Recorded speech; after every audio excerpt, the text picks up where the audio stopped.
Boss Cowboy Sports, where your voice matters. Yeah, moving too bossy, we don't tread softly, but not flossy, the streets that taught me, moving too bossy, we don't tread softly, but not flossy, the streets that taught me, I'm just trying to get my nigga paid. We came from Section 8, and I knew I was at since the second grade. Man, I swear my time is coming, cause I'm never late. Came from broken homes and broken dreams to getting paid.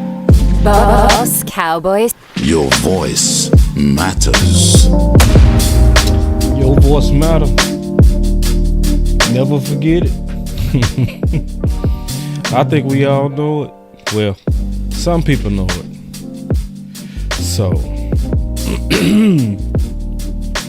what if Dak is traded because he wants out? What if Dak is traded because he wants out? Because there are reasons he could want out. But talk about it.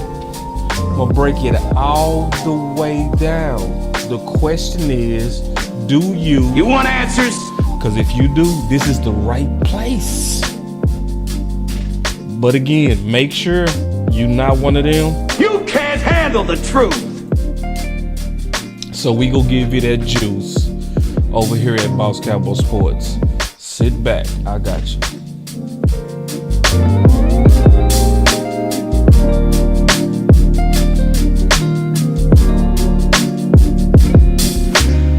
Boss Cowboy Sports, where your voice matters. Let's go.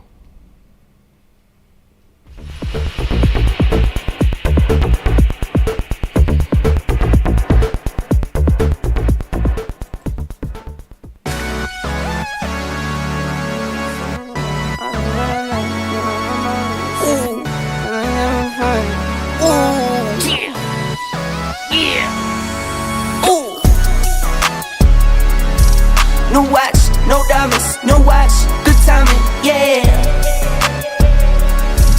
New watch, no diamonds, no watch, good timing, yeah. Need no middleman, I'm the man to man, send it in. I like what I like, me, I know my rights is sipping in. I like having fun, I do what I want, it's what it is. For my son and son, for my daughters, yeah, it's for my twin. I work through the night, I do what I like, get a check, I go for the ride. I've been down the ride for the win, still move on the hush, never run for none. I face my fears, I just drop a 9 month to month. Let's still go. Year to year. New watch, no diamonds, no watch, good timing, yeah.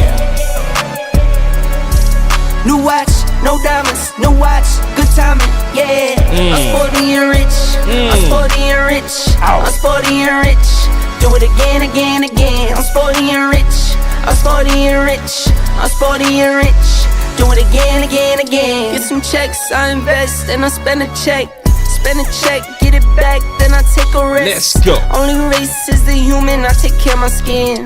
I was doing this as a rookie, now I'm up to bet. Set the Boys trend, don't like I'm set up the to pace bet. of play. I don't trip, but if I fall, bet I make a way. I turned it off. I take trips in the fall, watch the leaves change. I like to treat every day like it's my B-day. No watch, no diamonds, no watch, good timing, yeah. New watch, no diamonds, no watch, good timing, yeah. I'm sporty and rich, I'm sporty and rich, I'm sporty and rich. Do it again, again, again. I'm sporty and rich, I'm sporty and rich, I'm sporty and rich. Do it again, Come again, on. again. Man, welcome to Boss Cowboy Sports, where your voice matters. Do it again, again, again. And all the executives have a seat. Do it again, again, again. This one of them ones. This is one of them ones. Oh yeah. Sorry DMV, sorry Tuck. I accidentally started the stream on y'all channel. I just turned it off. My boy Paul in the house. He said right off the rip, hit that like, y'all. Paul, I appreciate it, big dog. OG Paul, he always been rocking with this channel, man. Yeah. And this is one of them ones. Because a lot of people, you know, and the reason why I'm doing this show, because I got a call that Dak wants out. Okay. And I didn't believe it at first. I like, nah. But then when he explained the background to me, I was like, oh. So, and I heard potentially it's the Raiders. Because I've been hearing about the Raiders. I've been seeing about the Raiders. I've been seeing it. I thought it was like, here we go, silly season, clickbait, goofy stuff. But it could be something to it. So, what are some of the reasons? And I'm going to kind of break this down. Y'all know I'll break this down. I go real deep, right? Because some people need it. Like some people really need the history because they have no idea. I had a long time supporter ask last week, why would Dak be offended? I'm going to give you 2 reasons out the gate. Dak could be offended. Number one, the easy one is the treatment from the Dallas Cowboys and the contract negotiations. It gets old because they have been disrespecting him financially for some time. So, and I'm gonna prove it. Yeah. And I already know you happy, Dak Delusional. You know, I know you happy to hear this. I understand. You know, I know how you rock. He said, Dak fanboys, bought your new jerseys. Dak is about to be a journeyman quarterback. I know you're happy. I know you clapping. We'll see. You might be right. You know, you might be right. So, but, number one is how they been treating him with these contracts.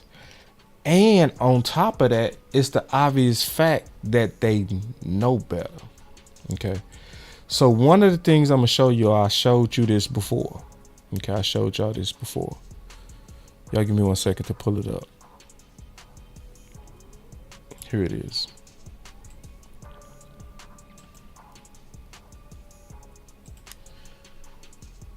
All right.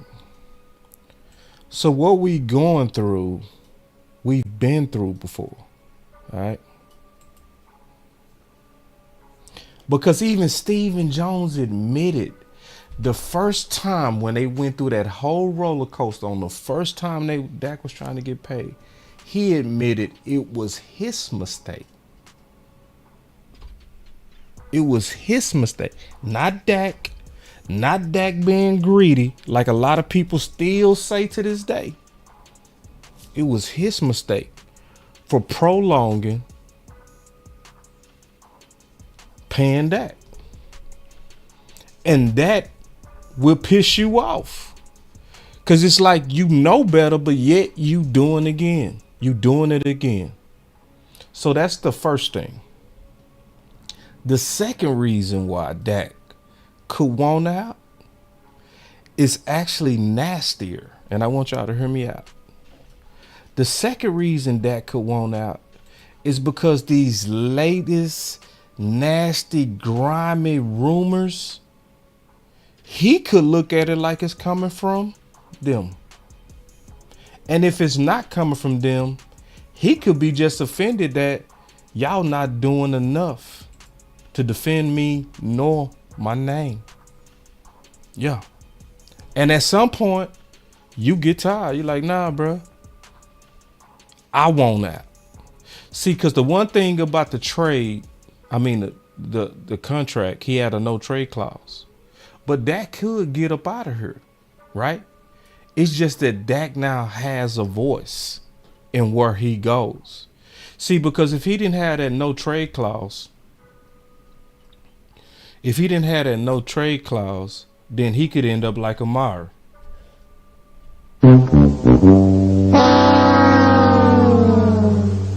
Where they send you to Never Land.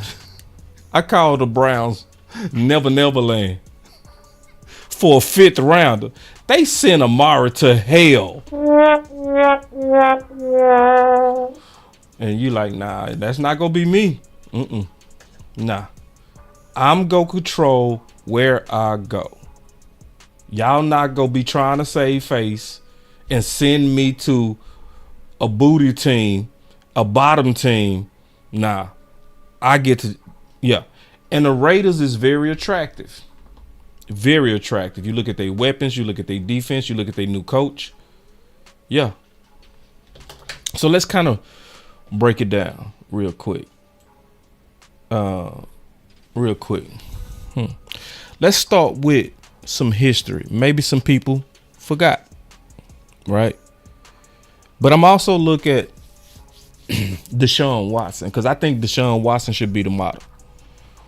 But I just want to kind of go back in time.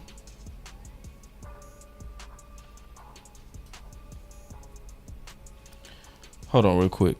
Yeah. Y'all give me 1 second. Let me play this because a lot of people straight up forgot this. Let me play this. Here we go. This is back in the day. This was actually done. When did me and West do this? Let me see. I took a note. Oh, give me a second. I'm going to get the date down. Yeah, it was May 16th, 2020. Check this out. So, because let's go to the money now. Let's deal with the money. We own the money. We hold up. Playing with my money is like playing with my emotion. All right. So let's go to where we are right now. Let's look at 2 days ago, right? And 2 days ago, Mr. Insider, Mike Fisher, it's a couple of people you need to listen to when sometimes things break. Hold on real quick. Let me go and get to the point. It's right here. I just need to speed it up, kill all the extra stuff. Here we go. To the organization of those 3 people, right? Mike Fisher said, May 3rd, tweeted this. We believe that the offer that's sitting on Dak's table right now is $35 million as an APY. But it's a lot of people on right now, so there might be some people that's new to listen to us. APY is the average per year. Okay, so when he say 35 APY, he's saying the average per year. But the key number and the insulting. Now the key thing about this is this was also 7 months after Goff got his money, and it was about 10 to 11 months after Wentz. So it was really like a whole new year. Number that's still sitting on this table is $106 million in total guarantee. Because people saying, oh, it's only about the year. No, it's more than a year. It's way more than a year. Because he even tried to say they are haggling over 4 versus 5 years. We gonna talk about that too. But it's definitely more than just the 4 versus 5 years like everybody keeps saying.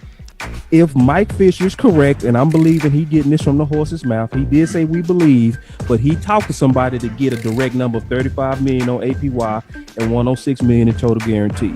So right now, what we're getting ready to do is bring up the slides of the last 10 franchise quarterbacks. And you go see a Go ahead. And you go see a real clear pattern. All right. So that's not legible. So I have a better legible where you can see it. Okay. So what you can see here, and I'm explaining, right, is that every franchise quarterback, every one of them set the market somewhere in their contracts. So I'm going to explain this, and then we go break down why Dak can and honestly should be offended right now. Watch. That's why we needed to first bring up what Mike Fisher put out 2 days ago. So what we're likely looking at is the most current proposal. So we're not looking back at September where they tried to throw a $33 million deal at him at 105. Now, so keep in mind, in September, they threw a contract at him at $33 million and 105. See, this is why that's insulting. I'm going to show you the numbers. It's insulting because look at the total guarantee. Let me get my head out the way. Wentz received 107 107.9. And keep in mind, that was the year Dak swept the Eagles. That was the year after they won the Super Bowl, and he played against Wentz twice, beat the dog snot out of them. And also, Wentz got paid that needing back surgery. Goff got paid later around August 110. So in September, they offered Dak only 105 in total guarantee against his counterparts. Now 7 months later, and all of that, 7 to 8 months later, you only went up $1 million on the total guarantee. Are you serious? So if we looking at, think about that. So now you went up only look how you was nitpicking that. You was nitpicking the hell out of that, because at the beginning of the season you at 105, then your latest offer is 106, still under your counterparts. People, you got to understand that's very disrespectful, especially when you was drafted with these guys and you smoked those guys. We gonna talk about that. what you'll clearly see is the past 10 franchise quarterbacks all set the market somewhere in their contract. And real quick, So you got to look at why James Slater said Dak and his agent are trying to get above Goff. Did y'all hear where she said that? Mm-hmm. Because at this point, see, because that's the job of the agent, to get above the previous guy so he can get a new. Because what they was doing, they was asking Todd Francis to commit career suicide. That's what they was asking. They was saying, yeah, go ahead and kill yourself. Because if you have Dak Prescott and you're representing Dak Prescott and you get him a team-friendly deal, as much money as the Dallas Cowboys are making off Dak Prescott, every agent that you're competing against is going to use it against you in the marketplace. But they want to be so we are the best business people in the world. We can get agents to kill themselves. go back to the interview that West Coast and I had with Roy Williams. What did Roy say that contracts are about, West Coast? appreciation. And respect. He said,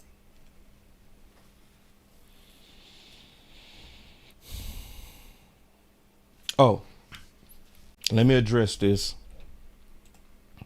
I'm going to address this real quick. I appreciate you saying this. He said Jared Goff is 5-4 in the playoffs. Yeah. Foles won a Super Bowl.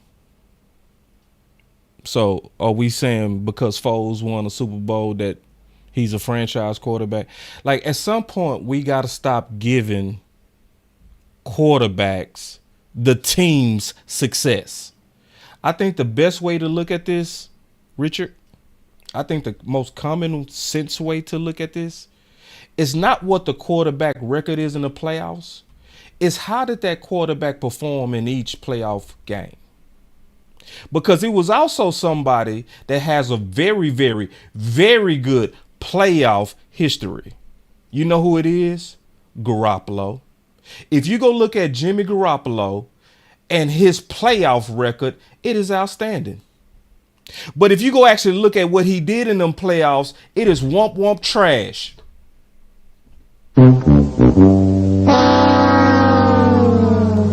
So I'm not picking on Richard. I just want us to take another step in our thinking, because when you do it like that, that's actually not the fairest way to do anybody. Everybody should be judged according to how they specifically played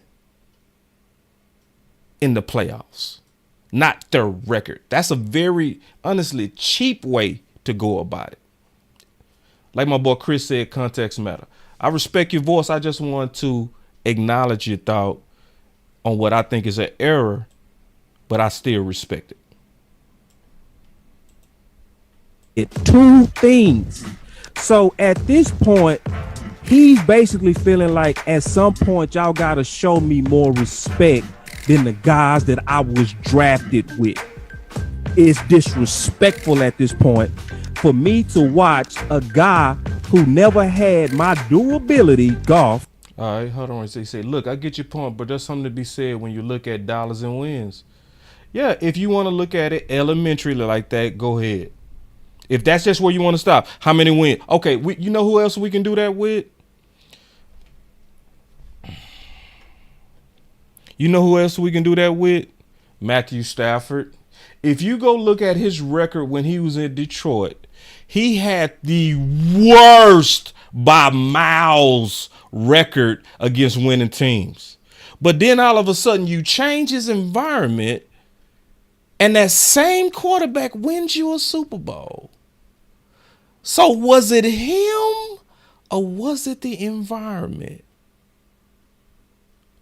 That's why we got to think other than just what's their wins in dollars. No, how did you play? I think that's the most accurate way, because if you do it like that,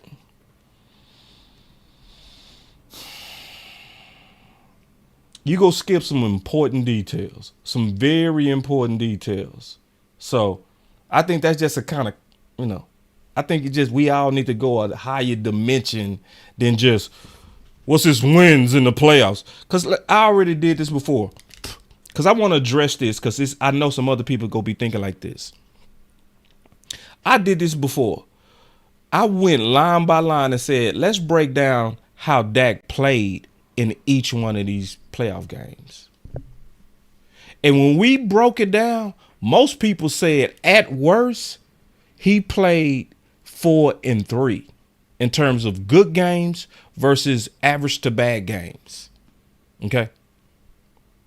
And some people said he was 5-2. Because if you blame the Rams game on Dak, I don't trust you for nothing.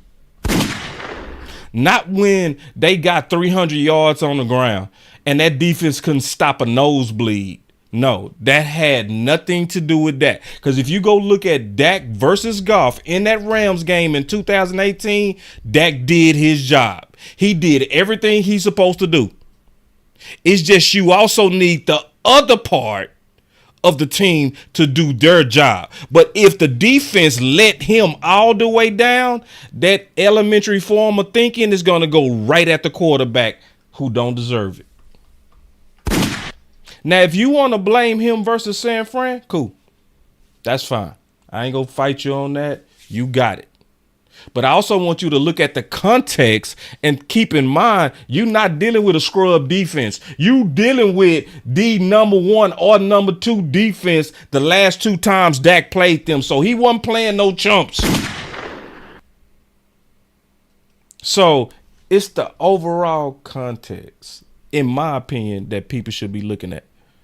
Not just what's his record. If you go for that, then that's on you. I ain't going for that. If that's just what you want to stop with, go ahead. I ain't gonna tell you how to think on that no more. Or Wentz get offered, literally not offered, given a contract. This is Wentz at 107, and don't talk like that. Common sense, Sin City. He said Mahomes just did it in the Super Bowl. The defense stepped up. See, don't tell the truth like that. Don't do that, Sin City. See, that's too much common sense. You can't do that. You got to talk crazy. Yeah, you got to talk crazy. Yeah. Because, see, anybody who actually watched it, know that's true. Yeah, I know they giving Mahomes credit. But those of us who truly watched that game unbiasedly know the real winner of the game was the defense.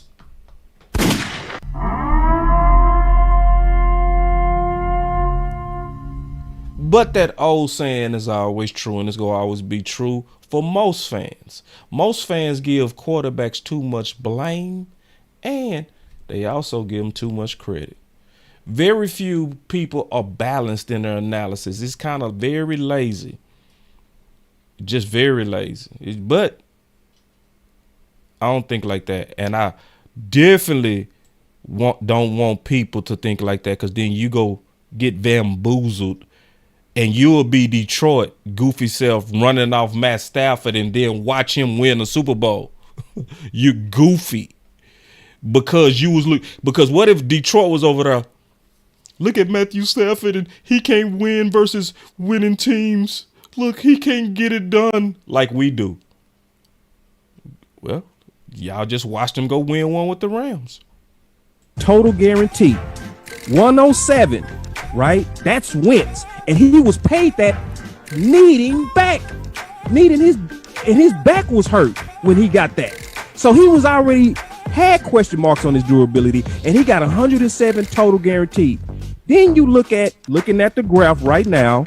Look at this graph, it's in your face. The graph clearly shows that then Goff got, guess what? 110 in total guarantee. So he also set the market, right? So you got two quarterbacks that he was drafted with that set the market, at least in total guarantee. You got Dak sitting over here who hasn't missed a game. Super durable. If anything you can say about Dak is his durability. Keep in mind, they offered Dak 106.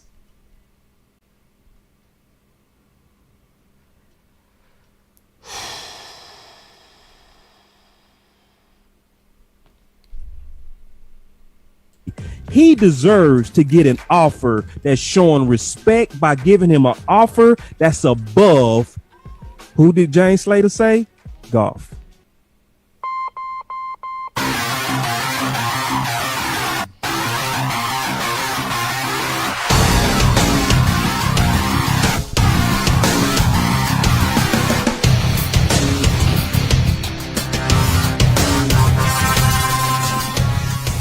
So I had to go back in time because some people have no idea.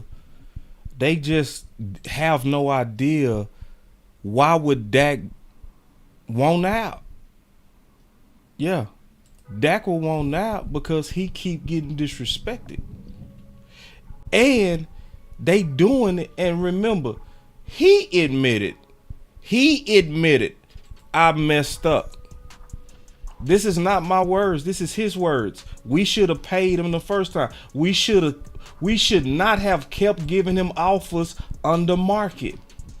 And every offer that they was trying to give him was under market. He admitted. Stephen Jones admits Cowboy mistake. Should have signed Dak the first time around. But yet you playing the exact same game you played the first time. You wouldn't be offended.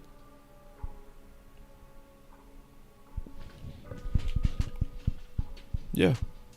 See, some of y'all say, no, I wouldn't be offended if I was getting 50 million. Okay.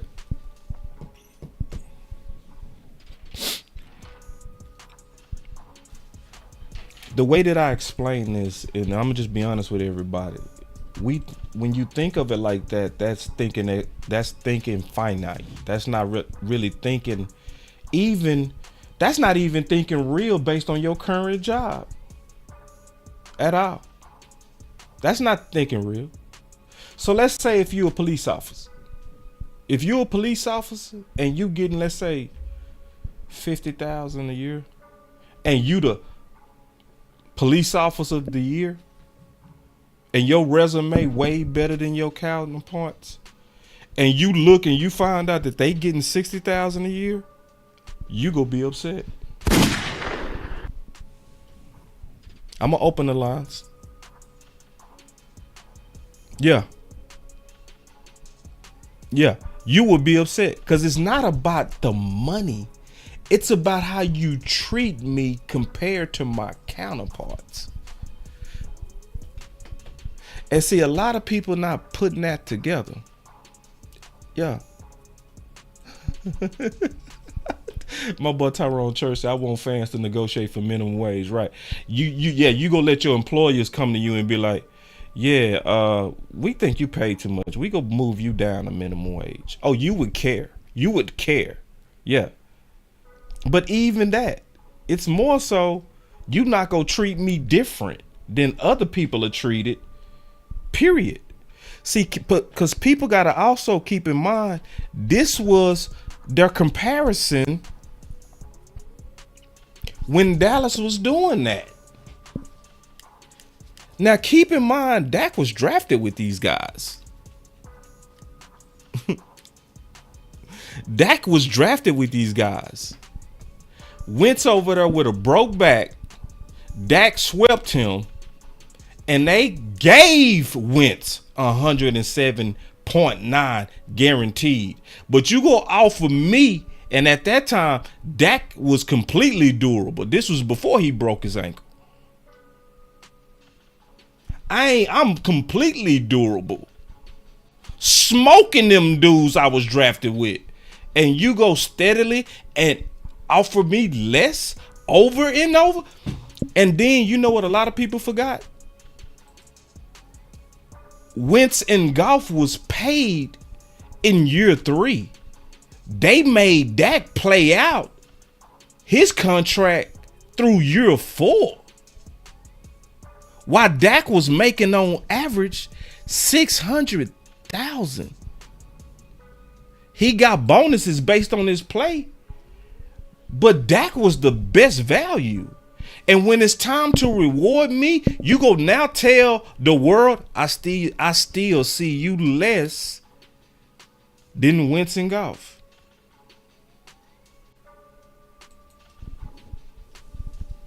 That's insulting. Now, some people that they don't get it, they still won't get it. I can give you every illustration and you still not go get it. It's just what it is. And on top of that, they tagged that. That's another insult. Yeah. And they wasted the tag. It was a total waste. Yeah. They had to pay Dak $31.5 million. $31.5 million for 4.5 games.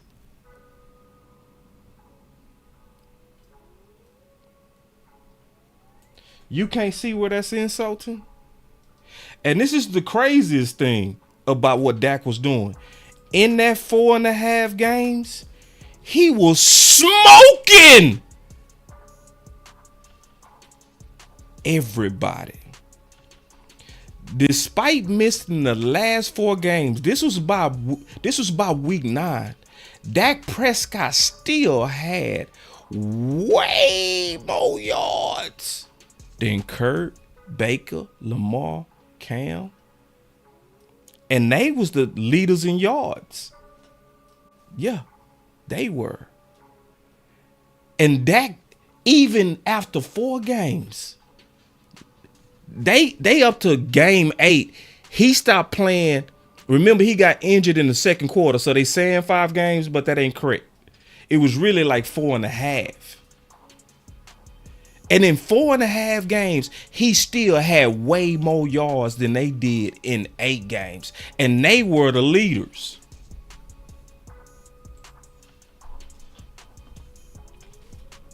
Let me remind y'all what James Slater said.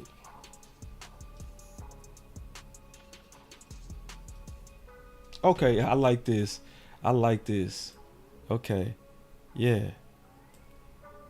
I like this. I like this type of challenge. Obviously, you came in late. He said, I trust a billionaire more to know where and how he's going to invest his money. Dak no trade clause says it all. Even Dak doesn't believe. Okay. All right. So since you trust billionaires more, what you gonna say about the billionaire who admitted to the mistake? What you gonna say now? Because obviously you just came in. Since you basically trying to insult me like, hey, I don't trust you, you little YouTuber. Okay, well then trust the billionaire. Because he admitted it was a mistake. What you gonna say now? Bet you disapprove. Yeah. Oh, see, yeah. Y'all ain't gonna play with me, man. I'm too surgical on this. You can't play with me. You can't come in there with them old weak, cheap shots. You got to know what you talking about up in here, buddy. Yeah. Yeah. July 16, 2021. Stephen Jones admitted he should have paid that. So you go listen to the billionaire? Because that's who I'm quoting right now.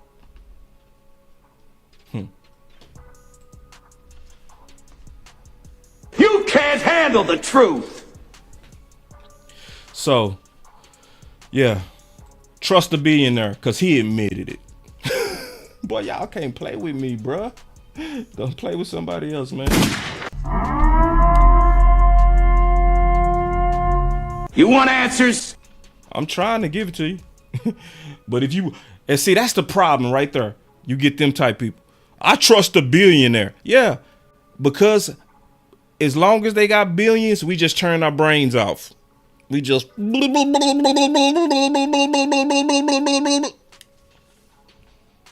Even though it's obvious they running up their own price, I still trust them. They're billionaire. They're billionaire. Because they're a billionaire, they always make good decisions. Billionaire.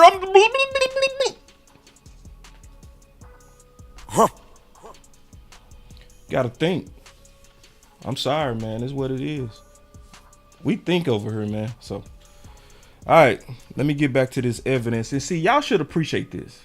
Because, see, I'm at least proving it. I'm showing you. I'm giving you the references. I put the links in the description. You can double check and cross-reference me. You can go read that article. I'm not making this up. Yeah, all this stuff is accurate. Yeah, it's completely accurate. Yeah. Yeah, exactly, Jackie. Stop telling these players to take pay cuts and Dallas doing nothing with it. Oh, God. Oh, Lord. Oh, God. And doing nothing with the excess that they had. Oh, God. You know, Jackie, I forgot to talk about the fact that when they was playing all them games with Dak, they had $90 million of cap space.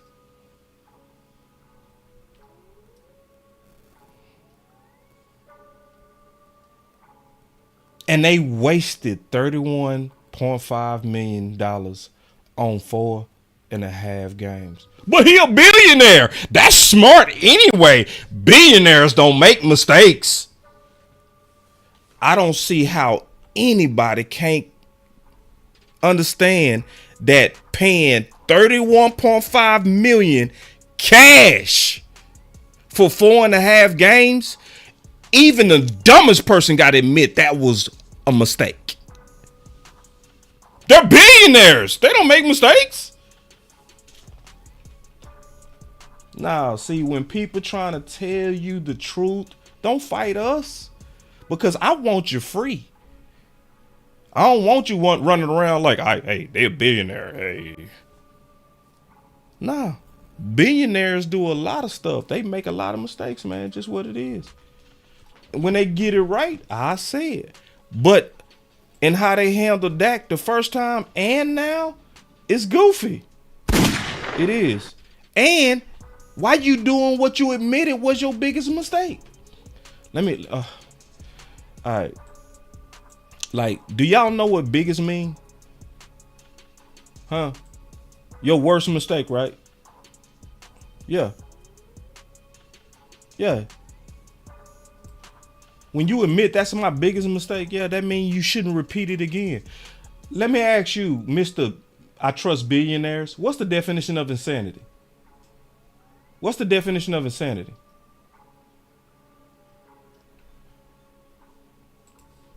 You got a point, Tyrone Church. I can't fight you on this. This just true. But we trying to wake him up. He said, boss, most people are followers and afraid to do their homework. You right. You right. But see, we trying to wake him up. We trying to wake him up out that matrix. You know what I mean? You know? You gotta want it though. Hold on real quick, man. Messed up. Yeah. Here we go. All right, let me go back to what I was saying.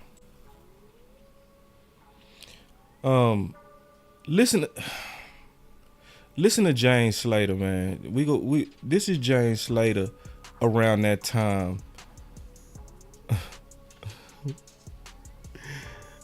Check this out. 290. Now give me 1 second, man. I thought I had it set up. All right, here we go. Listen. And Jane, just one quick follow up on that. One of the things you also said was, I think it was March 2nd, was that the locker room wants Dak to get paid. I think that was one of the quotes. Is just because when we talking to Jane, obviously West Coast and I, we have a relationship with players, but it's not going to be to your level, right? But that shocked me. It's like, are you really saying that guys are lobbying, like not like obviously out loud, but just as you with your contacts and sources, that they really are hoping for that? Did I hear you right on that? They've said it publicly. I mean, Ezekiel Elliott said it on Good Morning Football at the Pro Bowl to us. DeMarcus Lawrence has said it. Right. Even DeMarcus Lawrence said, "Don't ask one man about another man's money because he got paid." Right. But he is so respected by his. I've never seen a player that I've ever covered that has been so quickly embraced by. I mean, he won Des Bryant over within the first couple of I think it was OTAs is when Des told me he knew he was the guy. I mean, this is a veteran, kind of a salty veteran player. And Des has never, he's always been against the hazing because of the way he was hazed by Roy Williams, not carrying the pads. And he later said, interesting backstory. He said Roy actually apologized to that many years later, but he's always been really good with rookies and whatnot. But it was the way Dak just came in and galvanized that team, and just the way that players would tell me that they could be down and out in a game.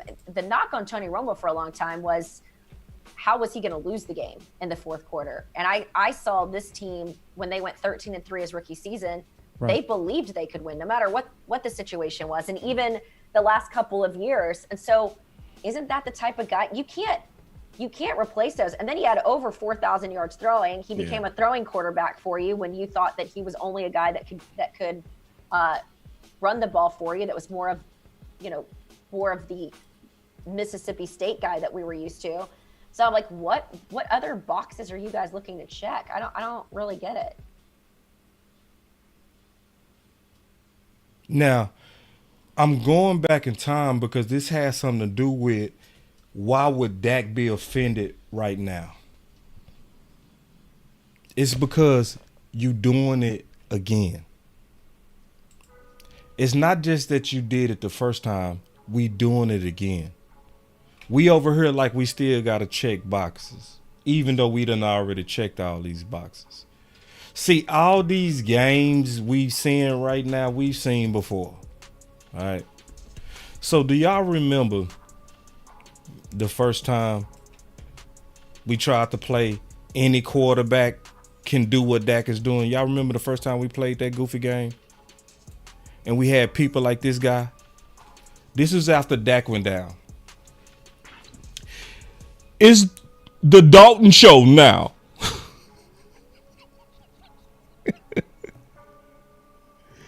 I bet Dak wishes he hadn't been so greedy during his negotiations now.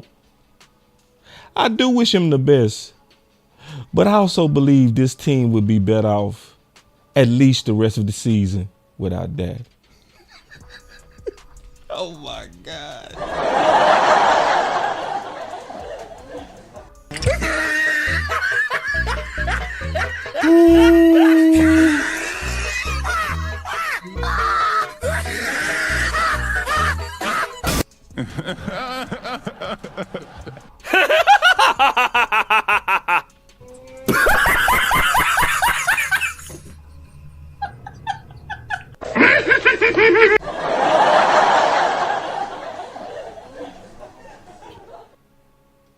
The only thing I'm happy about, Andy Dalton, is you helped us get Michael Parsons.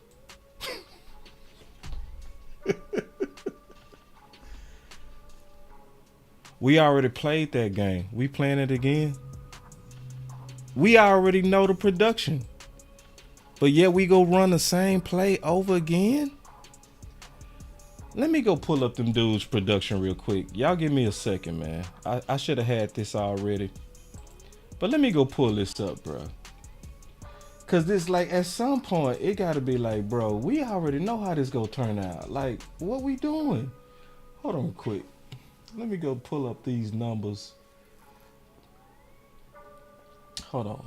Let me go find it. Biggest contract offers, Dak crazy numbers. Dak is trending. Dak top. When's the team? Oh, here it is. Y'all know I was gonna find it. Check it out. Check it out. Yeah. See, we already ran this play. This Trey Lance play. We ran that play. Andy Dalton was a first round pick. We ran that play. And the numbers was clear. The production was clear. That without Dak, your passing yards was hot garbage. Your QB rating was hot trash. Your completion percentage was super boo-boo. And this is with weapons. That's why everybody was saying the red rifle is getting ready to, Dak, you shouldn't have broke your ankle. It's red rifle time.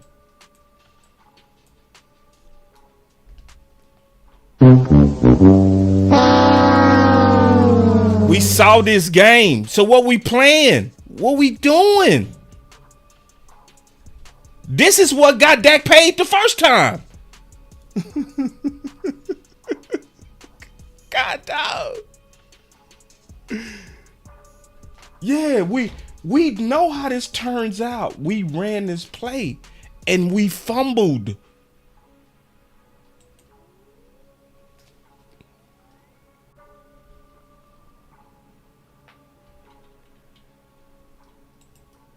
And so you wouldn't be offended?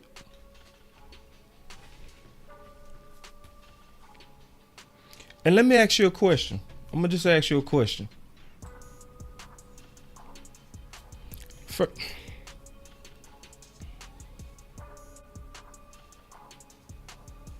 Was Dak better now or then?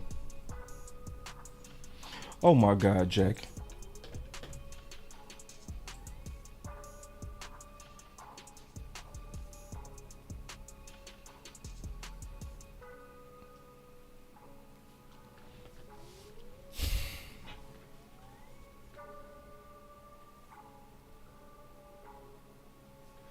I ain't gonna say nothing on that.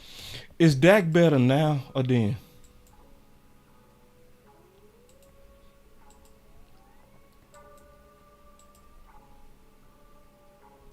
So you paid him then, but you playing now. Come on.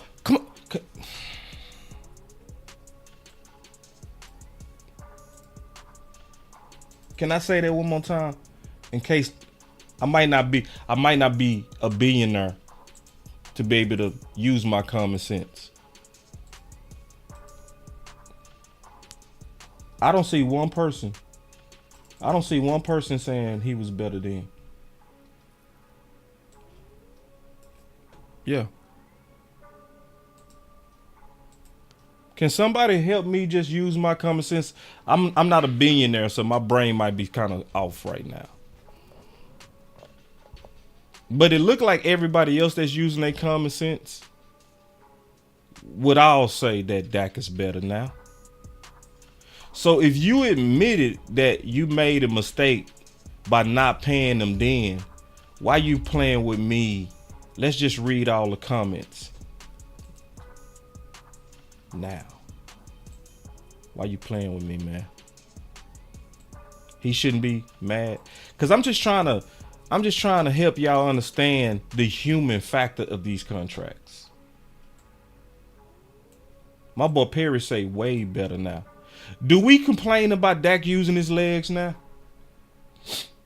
I remember we used to complain then. Do we complain about Dak using his legs? Oh, hell no! Do we complain about Dak holding the ball? Oh, hell no! Did we complain about Dak interceptions last year? Oh, hell no! So what we waiting on? Especially since the billionaire admitted that then it was a mistake.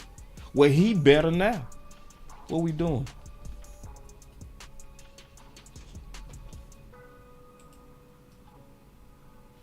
Is it common sense? It look like it's common sense to me.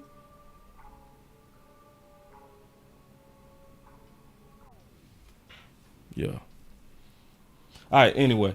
So that's the first reason Dak could be upset. The second reason is a little bit more nefarious. Shout out to my boy Landlord.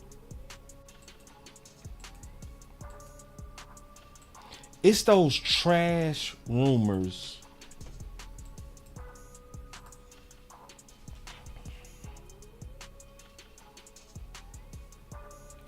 So let me play this and I'm gonna put this all together, okay?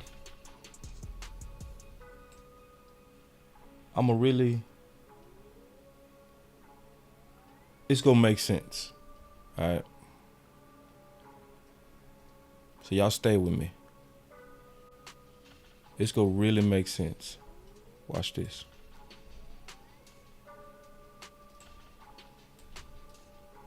He is a generational talent. You find a way to deal with it. One of the things you mentioned just now, and then you mentioned it in the article, and Sean and I didn't really understand what you were saying, because you mentioned the flagship, and you said that was interesting that this was coming from the flagship. Like, what are we missing? What does that have anything to do with it? You guys have a contractual relationship with the Cowboys. Ooh. Mike Florio got a little spice right there. What are we missing? You guys have a contractual agreement with the Cowboys. But it's what he said after that that's even more important. Listen. There's a line that if you guys cross it, you got a contractual problem with the Cowboys. They start calling up and complaining to your bosses. Look, I got a relationship with the NFL and NBC. If I say things the NFL doesn't like, they call up and complain about me. I mean, it's dangerous water to swim in. That's the point. And because there's that built-in relationship, and because he telling the fan to their face, don't act like it ain't dangerous waters to work with being a flagship state, like y'all ain't gotta watch what y'all gotta say. He telling them straight to their face. That would have been a perfect time to call him a moron. Let's see if that happens. I don't think it's gonna happen though. We've got so many media outlets out there that are owned and operated by teams and leagues now. That becomes the first thing that people in the business at a minimum look at and say, So people in the business, basically like people like him, Mike Florio, when some of these reports come out, the first thing that people in the business, meaning the media people, not the wannabes, not the mama's basements boys, but the people in the media. Oh, people that's on your level and higher, this is the first thing they look at. Who is your boss? Oh.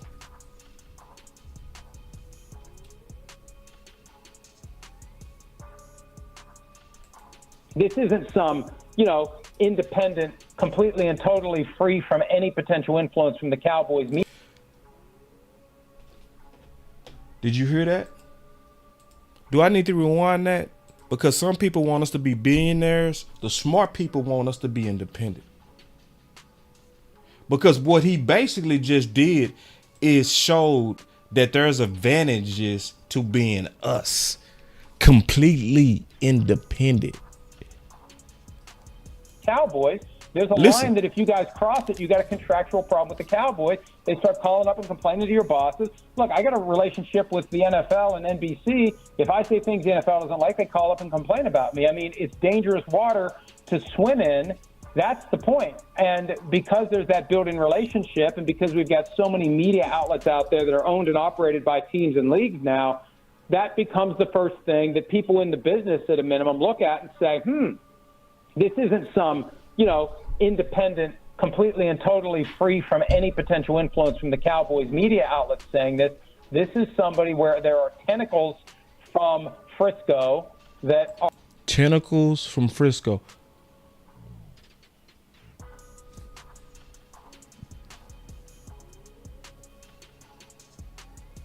are involved. And again, on the front end, the question is, did the Cowboys have fingerprints on this story in the first place?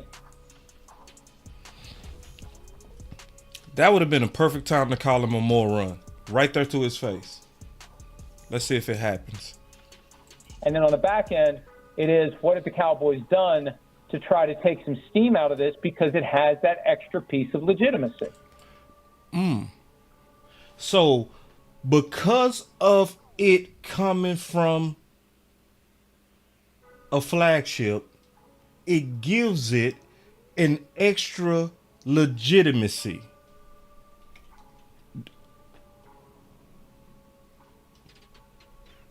Let me rewind that. You know, independent, completely and totally free from any potential influence from the Cowboys media outlets saying that this is somebody where there are tentacles from Frisco that are involved. And again, on the front end, the question is, did the Cowboys have fingerprints on this story in the first place? And then on the back end, it is, what have the Cowboys done to try to take some steam out of this because it has that extra piece of legitimacy?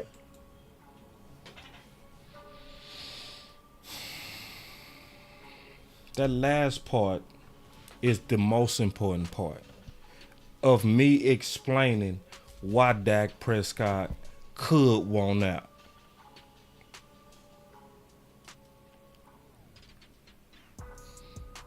Let me see if they address it. What is the juiciest draft storyline that you're paying? Just moved on, huh?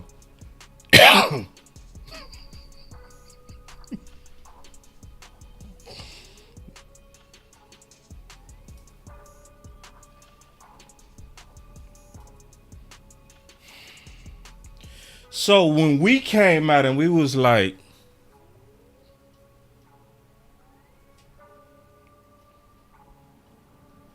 strange timing on that attorney coming out with the break,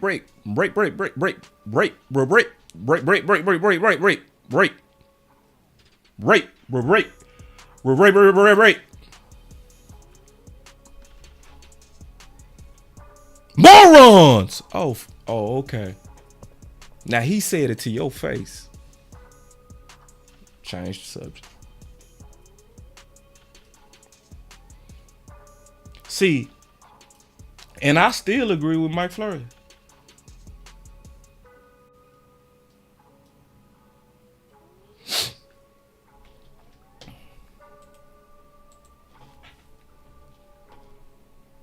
Clarify what you mean by this. Please clarify. I want to understand where you're coming from. Because you said he has all the right to do so in his contract. I don't know what that means.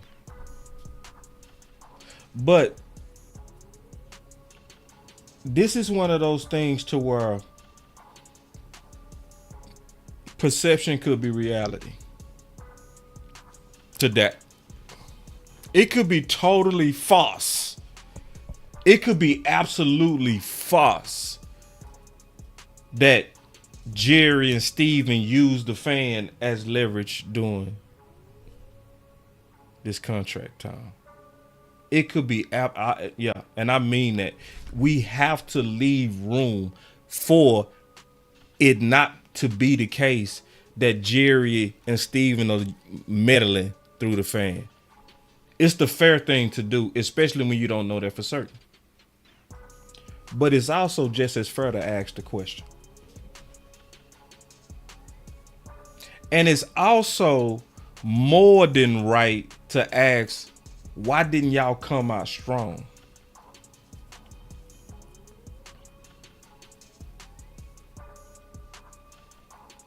That's a fair question.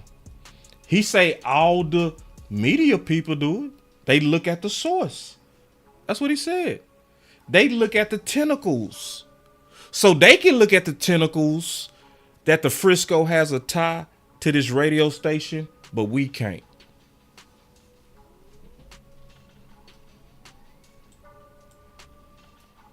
And some of these quarterbacks go get offended at that. And they go turn around and say, oh, hell no. Get me up out of here, man. That was too much. That was too much. Get the Raiders on the phone. Bruh.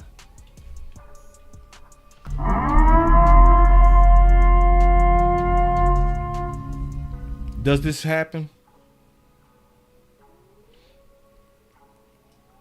Does Mike Florio work for $1 billion company? I know he's not just a YouTuber. Does he work for $1 billion? See, because somebody came in here basically saying, shut up. You ain't got nothing to say. You ain't a billionaire. Okay. Does Mike Florio work for $1 billion corporation, NBC? That's my question. I can't hear you no more. I ain't seen no more comments from you. I'm asking a serious question. Is it $1 billion corporation that Mike Florio spoke for?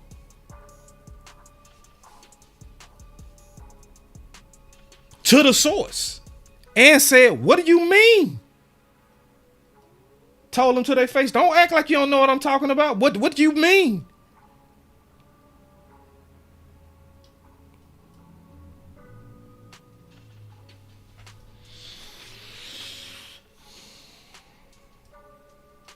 So, I asked the question, does this stuff happen? Will a team literally drum up dirt on players for contracts to use as leverage? Does that happen? Let's listen to the source. Months. But now, and this is probably going to pick up on a national level, the narrative is building and getting stronger that when contracts come up, this is what the Cowboys do. That the Dallas Cowboys leak stuff to people like us in order to drive down the price and make Dak Prescott and Micah Parsons look bad. That is getting louder and louder and louder as a sentiment. This is not a Cowboys thing, though. I've got a very good friend of mine. Well, you know what his job was? He doesn't work at the NFL anymore. He used to work for the Jets. And his job was find out who Robert Saleh's texting. No, literally. His job was to find dirt on players to bring to the organization when their contracts came up. That was his only job. Find all the dirt on the players. And he said every single team had one of these.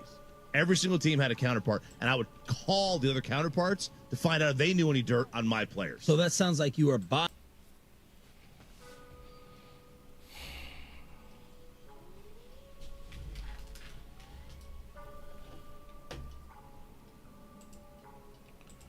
Shout out to Dak Attack. Shout out to Dak Attack. Shout out to Mark Holmes. I'm going to talk about both of those guys. Very good job, especially from Dak Attack. I mean, very good job. I went and subscribed to Dak Attack immediately. I'm going to talk about my boy Dak Attack. I ain't never met him, ain't never talked to him. But, man, so I'm going to go back to that because it's what Jack is talking about.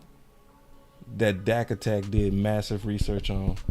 And you know, I'm a nut for facts. I'm a nut. I love measured Kool-Aid. And when you serve your boy Boss Cowboy some quality Kool-Aid, but Dak Attack brought out some juicy stuff. And Mark Holmes. You got to go listen to both of them. Mark Holmes brought out, I listened to Mark Holmes' video today, bro. It was, whoo, but Mark, I like Mad Mark. Boy, Mad Mark. That was the wrong button. Hold on real quick. Mad Mark Holmes. Bring it real back. If he's speaking his mind, that boy with the shit. Man, y'all got Mark messed up. Let me. Bring it real back. If he's speaking his mind, that boy with the shit. I see y'all super chats too, man. I'm going to take y'all super chats. I see them. Y'all know I got a super chat. I'm going to take them. But Jacket is what she said. Boss, when the victim withdrew the case versus Dak, why didn't we hear anything? This story was not covered with the same juice And see, this is what makes you say, what the? Because Mike Florio said on the fan, he said, and I saw this from Mark Holmes. He brought it out. He played it. I was like, "Ooh, Mark Holmes, you did good." Huh.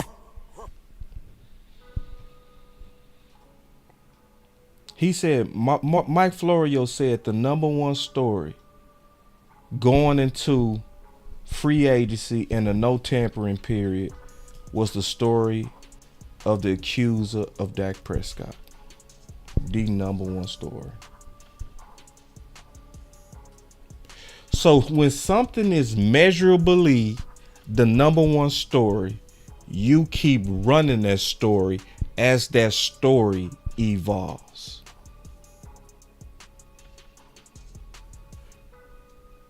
Because it's about money, right? Because if you getting the number one, if you getting views and you getting people tuning in to the car accident, the potential car accident, if it's an update to it, you run it, right? Why we quiet about it? Why did I just hear from just Dak attack? Why did I just hear from only new media? Huh.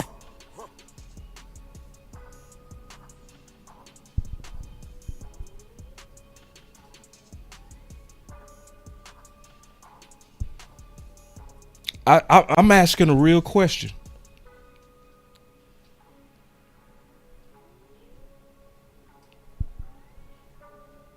I'm asking a real question. Why? It makes you wonder. Especially when they come out and say there's basically a hitman on every team with the sole job of drumming up dirt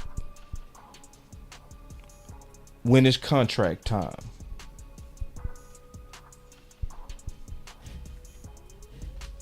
Beats.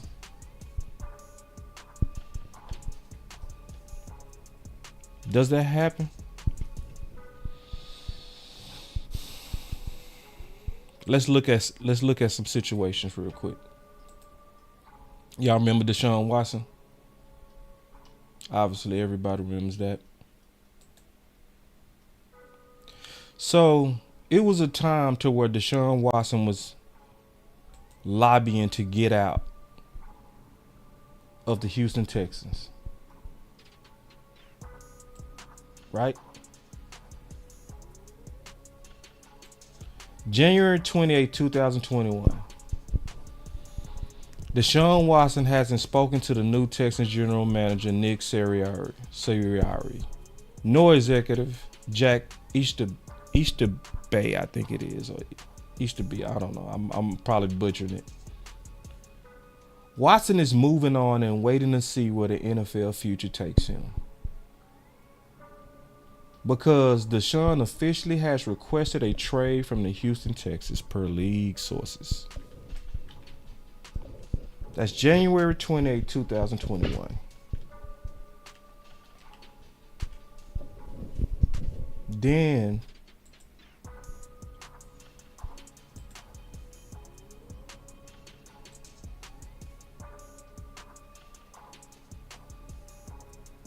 hold on, that's not it.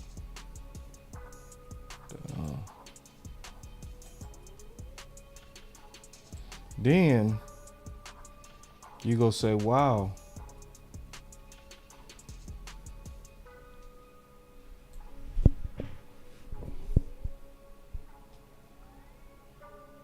March 16th, 2021, attorney Tony Busby announces a civil lawsuit will be filed against Watson. So you want out, and then shortly after that, some real funky, nasty dirt come out about you. Public nasty.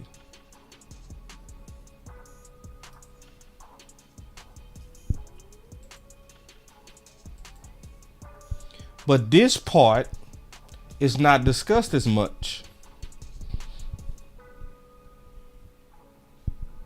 Where the Texans sued for allegedly enabling former QB Deshaun Watson's behavior during massage therapy sessions. Oh, we ain't gonna talk about that part, huh? See, because we knew a lot of details of the freaky icky when it was him, didn't we? But the details of the enabling went right under the rug.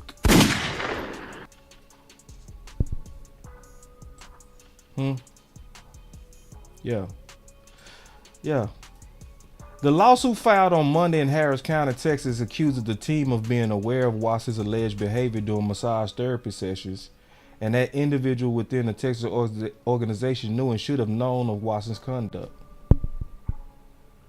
The lawsuit also states that the Texas provided Watson with resources to conduct his therapy sessions, including rooms set up for him in the Houstonian hotel, massage tables provided to him from private massage sessions, and a NDA provided to him from the head of Texan security.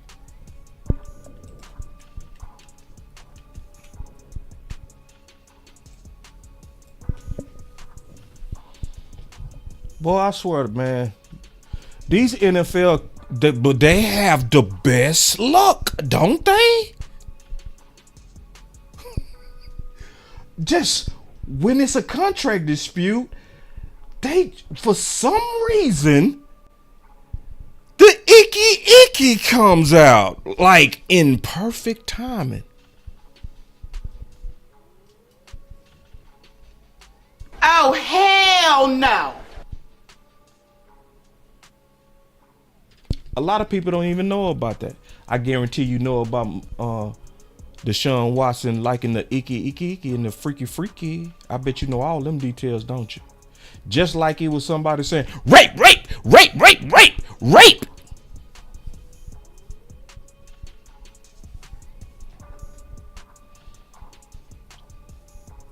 And if you view Dak Prescott,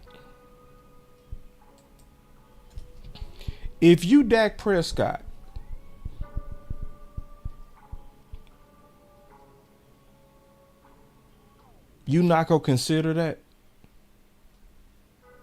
It could be totally false. It could be, nope.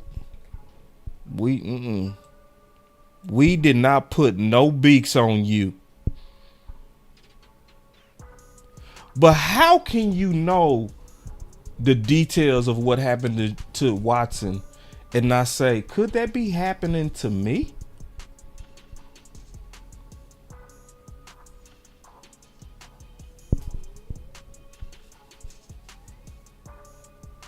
I mean, it just makes sense to me why Dak could potentially be like, man, get me up out of here, man. Like, for real. I ain't doing nothing but minding my own business. And then when it comes out that they dropping a silver suit, I need that same energy.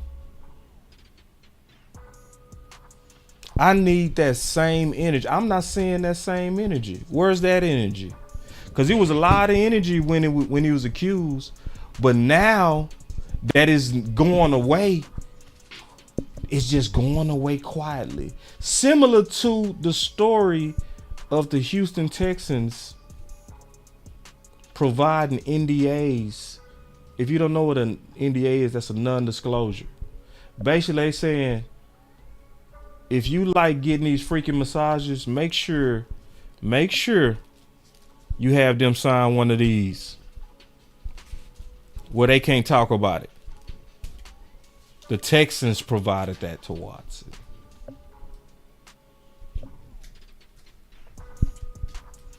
It's just suspect.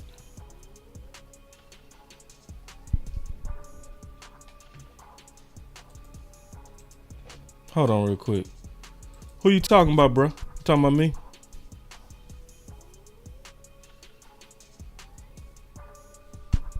You talking about me? You one of them people trust them billionaires, huh? Yeah. And see, this is the thing. Some of y'all, I can put it right in your face and you still gonna be like, there's no connections. There's no potential connections. There's no potential connections. It's right in your face. Yeah. It's right in your face. And I didn't connect it. What I said, if you use your brain, Charles, instead of being a billionaire apologist, is perception can be reality to Dak. So you got to really listen. Some of y'all don't listen. Some of y'all just, I don't know. I ain't gonna call you out, but I'm gonna just.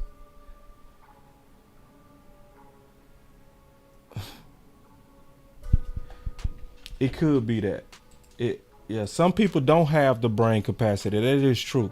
That is true. That some people brains just they can't understand context. Cause I never accused the fan. I never accused the Joneses. What I said is the perception could be pissing Dak off, especially when you know the details of Watson. And you know the timeline, you can start saying, why when it's us, stuff just come out? Just when it's time for us, when it's money time, when we want out, or something like that. Why is it us? Oh, is that not a reasonable question? Is that not reasonable dots to consider? I ain't say connect them, but consider. So when Mike Florio say, we all look at the source and the tentacles, that's not reasonable.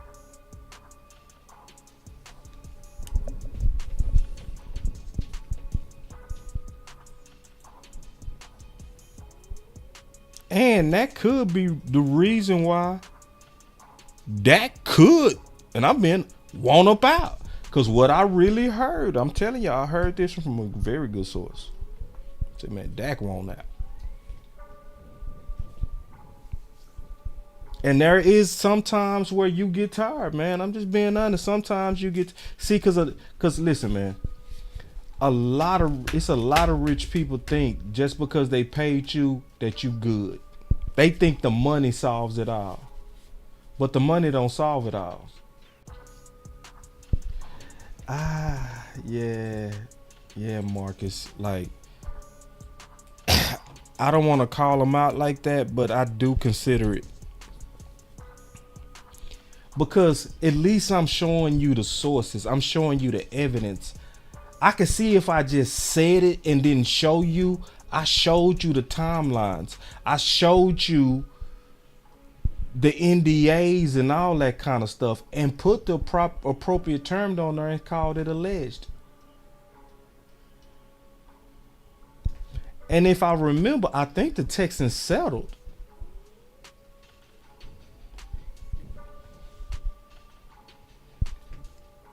But I'm finna couldn't. Yeah, showed the proof. Yeah, and they still this. Then the dude put NIGGA on me.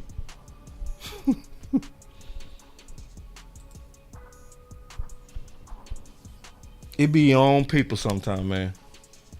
For real, it does. I'm just be honest with you. It be your own people, man. It really does. So the reason why I said Deshaun Watson is the model, because if Dak won't out and you're a Cowboy fan, we should be trying to get what the Browns got for Deshaun. Anything less would be uncivilized and a trash deal. And I agree, bro. Definitely agree.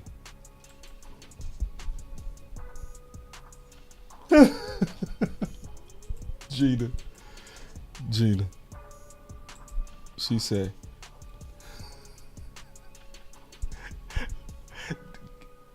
Gina, please don't kick him out. You know what? I love them type of people when they comment. I do. Don't kick them out. Don't kick them out. I want to hear it. And y'all want to hear it. Because, see, it's a certain segment of people that do think like them.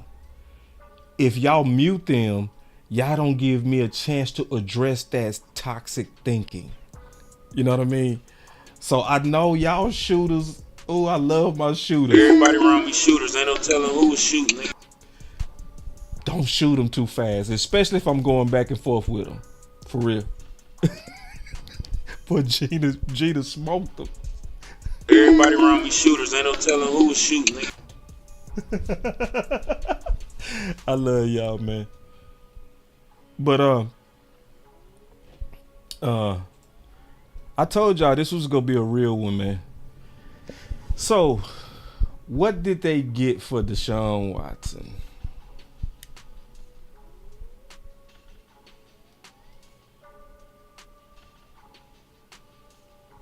The Browns received a 2024 sixth-round pick. But the Texans received a 2022 first-round pick, a 2022 fourth-round pick, a 2023 first-round pick, a 2023 third-round pick, a 2024 first-round pick. Man, that's 3 first-rounders and multiples, a fourth, a third, and a fourth premium picks for Deshaun while going through the allegations.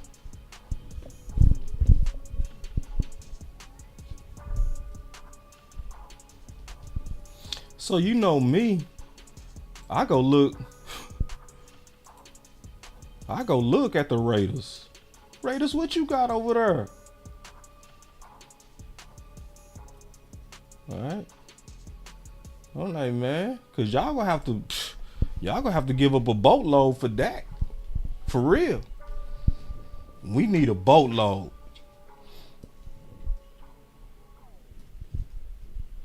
And so it was an article that came out from USA Today.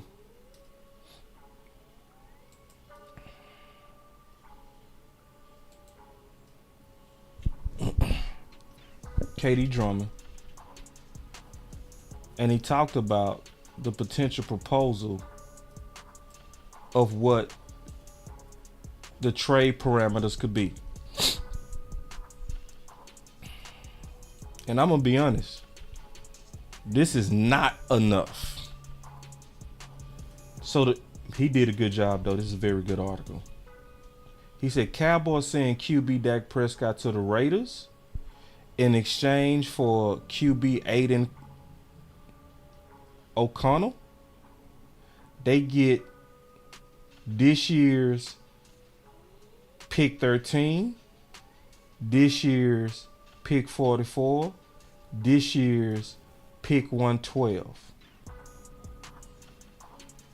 We also keep our first. We also would get 2025 first, a 2025 third, and a 2026 second. And my answer to that is, oh, hell no. Because he said the returns are similar to what the Detroit Lions got when they traded Matt Stafford. So I looked at that trade.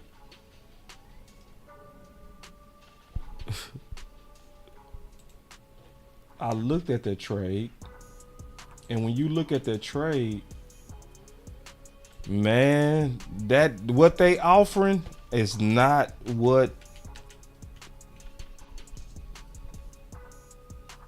Detroit got. Detroit got Jared Goff, which is a good deal. That's a good deal in itself. Just that. Because Jared Goff was a number 1 overall pick and a pretty good quarterback. Slightly under Dak Prescott. Jared Goff can ball. And they received Jared Goff. And on top of that, they got a 2021 third round pick. First round pick in 2002. Yeah, he right. That's about similar. Except that quarterback is a whole lot better. A whole lot better. Yeah, he right. He right. That is similar. But was Jared Goff a runner-up MVP? Oh, hell no. Was Matthew Stafford a runner-up MVP? Oh, hell no.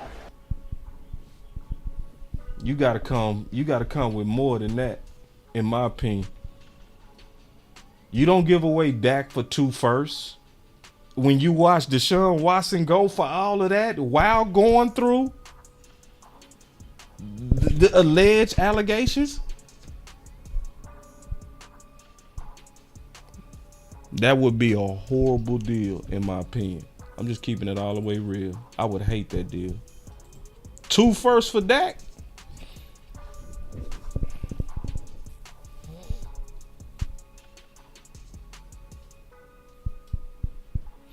And see, I'm gonna tell y'all something else. I don't like the Texans. I don't like the Texans. I see the Texans worse. I see the Texans worse than I see Philly. I can't stand the Texans.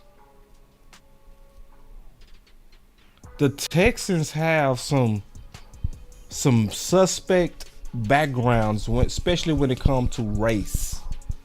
Ooh. Oh yeah. They got some issues. And see, that's one of the alleged reasons Deshaun Watson wanted out. Yeah. If you see, because I lived in Houston, so I watched the Texans real close. They had a lot of suspect activity when it come to race. A lot. Not a little, a lot. Do y'all remember who was the person that said we can't have the inmates running the asylum when it came to Kaepernick? What owner was that?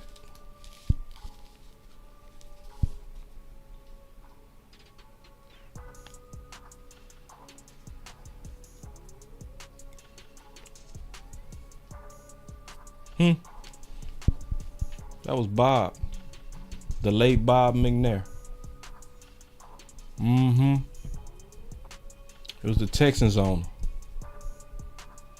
And a lot of people don't know about this right here. Yep. A discrimination claim against the Texans filed by former employee. A EEOC lawsuit on the Texans based on how they was treating their black employees.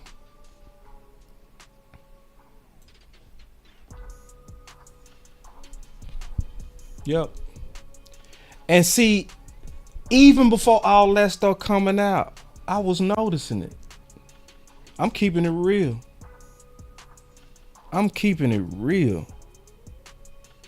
See, do y'all remember the reaction to when Deshaun Watson was drafted?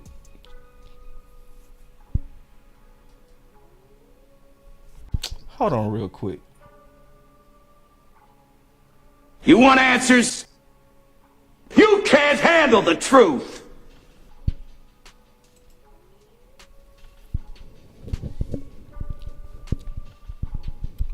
That's the reaction of Watson being drafted. Who is the only person excited about that?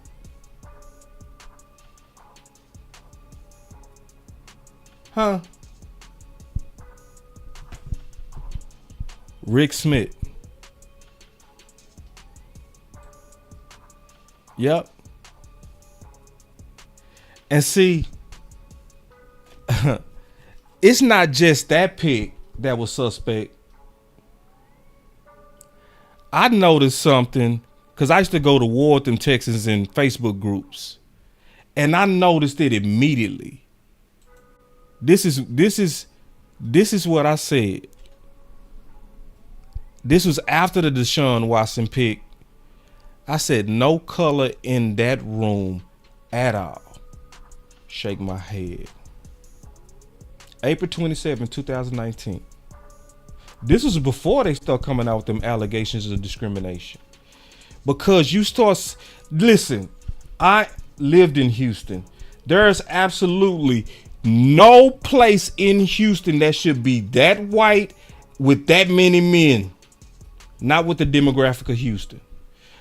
Houston demographics is literally one of the biggest melting pots in the world. I went to the University of Houston. You would never see so many Indians, Asians, blacks, whites, Hispanics all together in one place like my university. And every company also looked diverse, except the Texans after Watson. Yeah.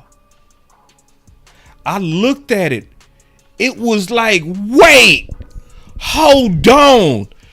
It's not even, it is, man, hold on. It is nothing but white men up in there. Maybe a sprinkle. A sprinkle.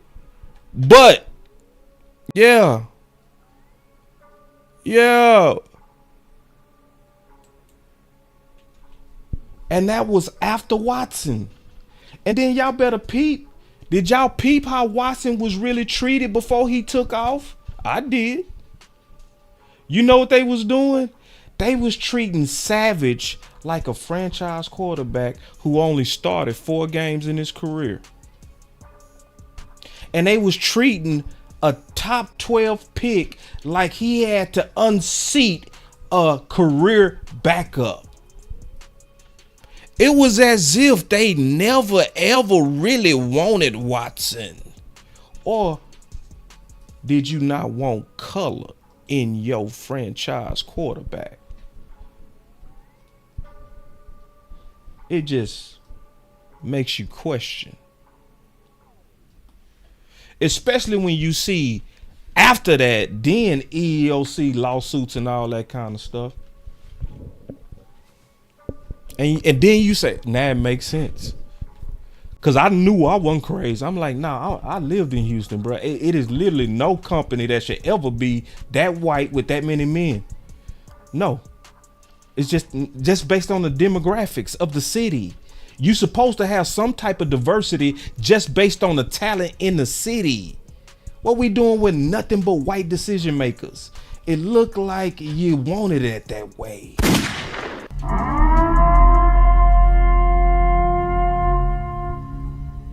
So yeah, I do like the current success of the Texans. I do. But when I think of the Texans, man, I'm gonna be honest, man. You know what it make me think about? With the allegations and the suspect behavior and the way that they would fire people because they wasn't Republican and all that kind of stuff and say they didn't fit the culture.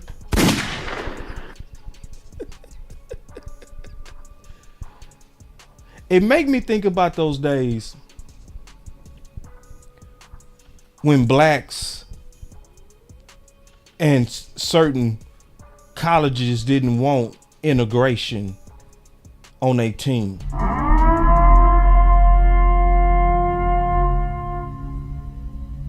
But then some of the smarter teams began to allow blacks to play. And then what began to happen?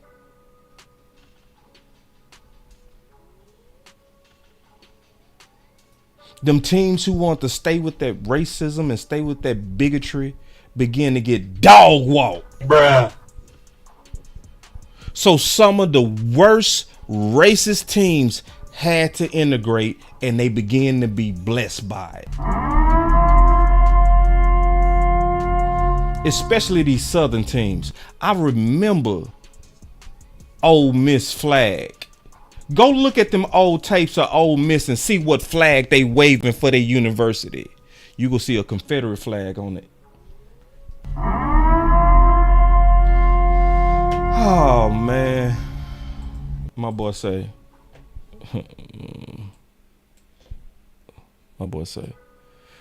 Boss, you know this convo gonna make some people uncomfortable. I don't care. You can't stop it. You can't stop racism being quiet about it. I know they tell us the key to stopping racism is to not talk about it. They lying to you. It's a lie. People that tell you, oh man, the reason why we have racism because y'all talk about it all the time. No, the reason why we have racism because it's too many people that's racist. And it is very goofy for you to try to tell me that the way to stop it is to just leave it alone. No.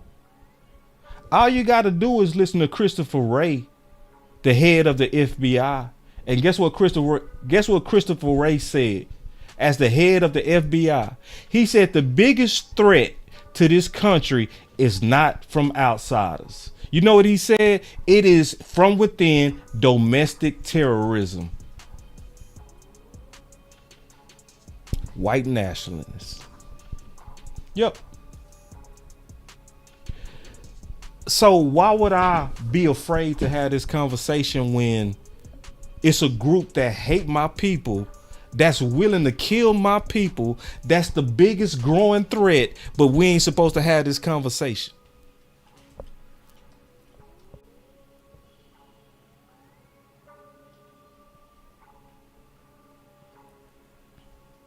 And guess what else they doing?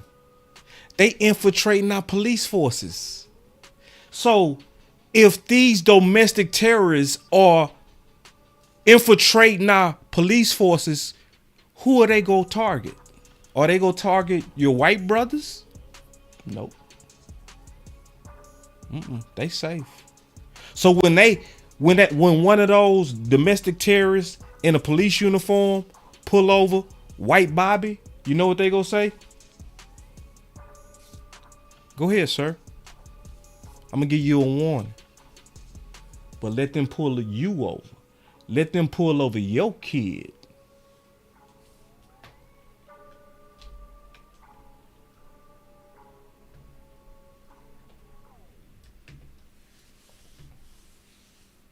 Yeah. So it's what it is. You know. And my boy, Mr. Wright, I know you don't like that, bro. And that's okay. Your voice matter, bro. I watch how you move. I ain't got no problem with it. You confident that we can move on from that? Cool. Well, if we move on from that, we better get a boatload. We will be super goofy. And see, remember we tried that move on from Dak too. I got to remind you that we tried it with the red rifle. It failed miserably. But some of y'all don't like Dak so much that y'all want to keep trying it over and over again.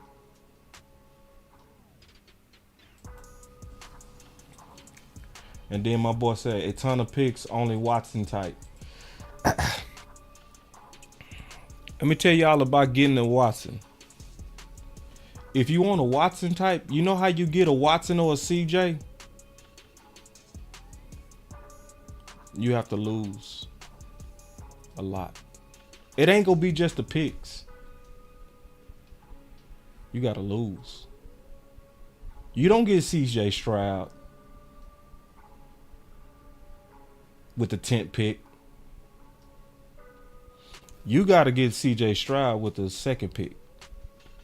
Meaning you probably gonna have to lose 15 games. See, some of y'all don't know what y'all asking for. See, y'all be asking for Deshaun Watson, but y'all not really asking for the cost of Deshaun Watson's or the cost of CJ. the cost of that is a lot of misery. And it's not even guaranteed. It's not even guaranteed. Because it's right in our face. Oh, we just need to go get us a quarterback. Let's just go get us a quarterback in the first round. It's easy. It's easy. Y'all need to have some faith. Come on now. Y'all can't be scared to go get another quarterback. Our fans really believe that Dak Prescott's grown trees. And sadly, that's kind of why I would want Dak to leave, because we do need our fans to see what it's like without him. So the next time when we're fortunate enough to have a top 3 quarterback, we don't make the mistake like, yeah, let's just get rid of him. Yeah, we see, because out of all the quarterbacks that was drafted between 2015 and 2016, it's only one with their original team. Yours. And keep in mind, your quarterback was in a brand new offense, brand new feet work, brand new system, and still was the runner-up MVP with way better numbers than the MVP. And some of y'all are like, yeah, get rid of it. And I know you're right, Tyrone Church. They begging for it, but they don't want it. They begging for it, but they don't want it. They can't handle 5-11, 5 seasons in a row. They can't. They begging for it, though. We begging for it. See, because when Dak play, you go have a shot. Your team throughout the season is go average with Dak 11 wins. You go have a shot. Yeah.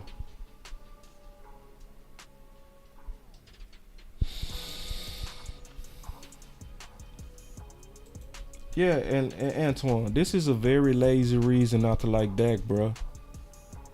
Like, listen at yourself. Just like look at what you just wrote, bro.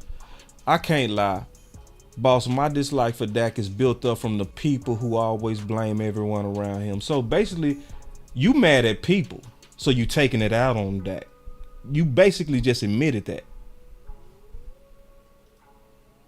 You mad at people, so you going at Dak because you want revenge on the people you don't like. That's not a football reason to want your quarterback out of here. So what I would suggest is that some of y'all need to stick to football reasons and not your personal reasons. But because you in your personal feelings about the people that you feel like give Dak excuses, you go on attack on your quarterback to prove them wrong. That's a backwards reason, honestly, not to like your quarterback, bro. Or to support him. Or to hope he gets up out of here.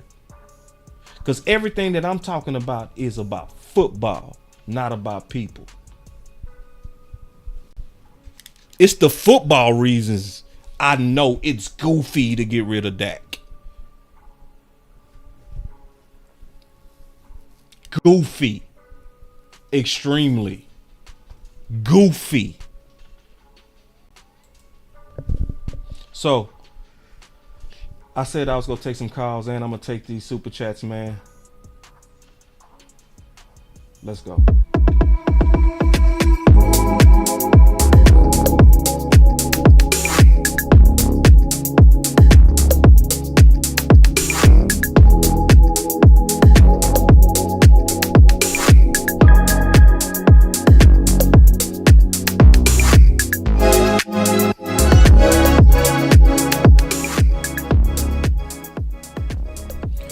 Yeah, also, we have a big week. I'm going to be doing some business with Big Time Show. We planning something tomorrow, Mr. Big Time Show, Amp Sports. I'm excited about that. We go just kind of freestyle it. Obviously, we got the final word this week. And y'all know how the final word bring it. We ain't got to brag on that and sell that. Y'all know the spirit of my brothers, my big brother, Big Game James, my big brother, Law Nation, and my other big brother, the OC. And I feel like all those guys been stepping up and getting better and better. Like, just keeping it real. So obviously we got that, but then we got a special guest coming on Thursday. I'm trying to book my boy Keystone. I'm excited about booking Keystone. We trying to put our schedules together to do a sleeper show before the draft. But we got a very special guest coming on Thursday that I'm excited about, Foots the King. And since that's gonna be the last week before we draft, I think it's hardly anybody better right now. Foots has been doing a great job. I was able to check him out on some other shows, and Foots been banging. So I'm excited to have a higher level discussion right before we draft. And we go to the debates. You ain't lying. My boy D.A. Lee, you said this right. My boy Keystone Sleepers are underrated. And say, I ain't gonna never forget. It was Keystone that said on day 3 of the draft, we need to get bland. He sure did. Y'all got Keystone messed up. Keystone, you talking about one of the hardest work, and he take pride. Some people take pride in that first 50. He take pride in that last 300. He go find you sleepers, So anyway, so I just wanted to give y'all a highlight of what's coming this week, so y'all stay tuned, man. I'm excited about that. But I also want to say, Mr. Wright, I still respect you, bro. Don't think because I disagree with you that I disrespect you. I respect you. I respect your voice. I just speak my mind. And I'm glad you speak yours, because that's how some people come together. You got to be able to, talk to each other with some class and some dignity, even when you disagree. Yeah, see, like here we go. See, Mr. Wright. That's what I'm talking about. He said, I respect his take on Dak. It's all good. Exactly. It's about respect. See, and we got to learn to do that. Some people, we become a little bit too aggressive when people think different. Like, I can address you honestly without being personal, The only reason I went at that dude about that billionaire coming, because he was taking a slight dig at me. Well, if you shoot me, I'm going to shoot back. But if you come like my boy Mr. Wright, who just disagree, and he gave me his reason why, we talked about it like men. And I think that's how we all should do it. It's not about trying to make him me or me him. It's about us being able to talk this stuff through, in my opinion. All right, get into these super chats. My first one came from my boy Chris 214. He said, this is a very bittersweet situation. Fans that hated Dak will hate him for leaving when he goes to a team that truly values him and start winning. And then Common Sense said, the only thing we can be mad at Dak is he loyal to a fault. Every play, every situation, he feels he can make it work. Challenge the OC sometimes. That's a very good thought, bro. That's a very good. I do think he's sometimes too good. I mean that like to Mr. Nice Guy. This is also why him looking like he won out might work for him.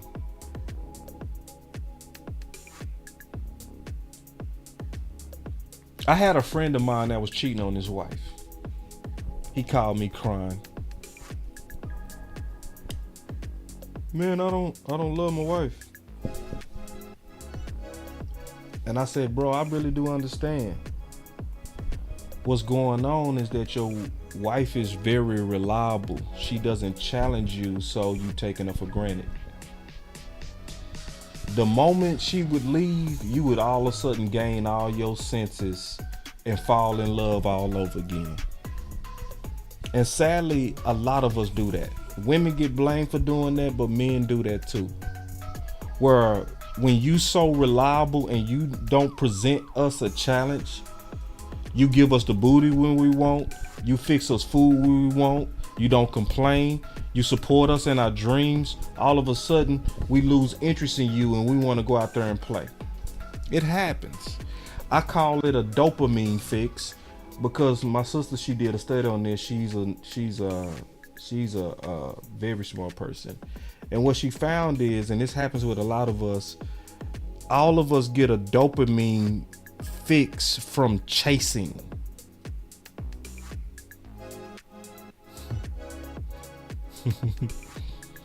We like to chase. So a lot of us get turned on when we gotta work for it.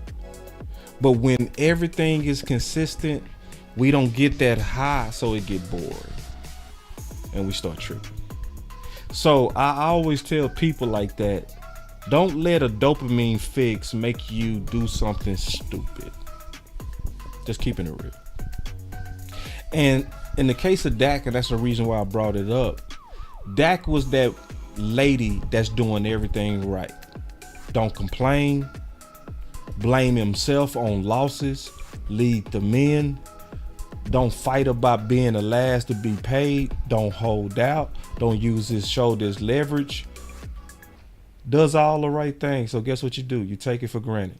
Until he one day just comes up to you and say, I want out. And then you say, wait.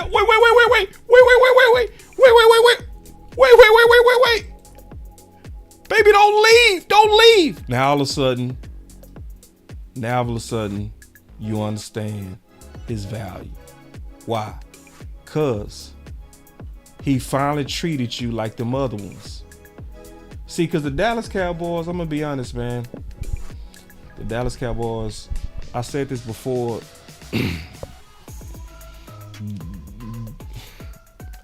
They seem to be that person that just don't like a good thing. They like the challenge. If you come too easy, they don't want you. If you're too good, they don't want you. They want the challenge. They don't want the woman that's good to them all the time, treating them right. They want that one that keep them up at night, that challenge them, keep them on their toes. Maybe give it to you when she want to. She go give it to you about 2 times a month, but you love her.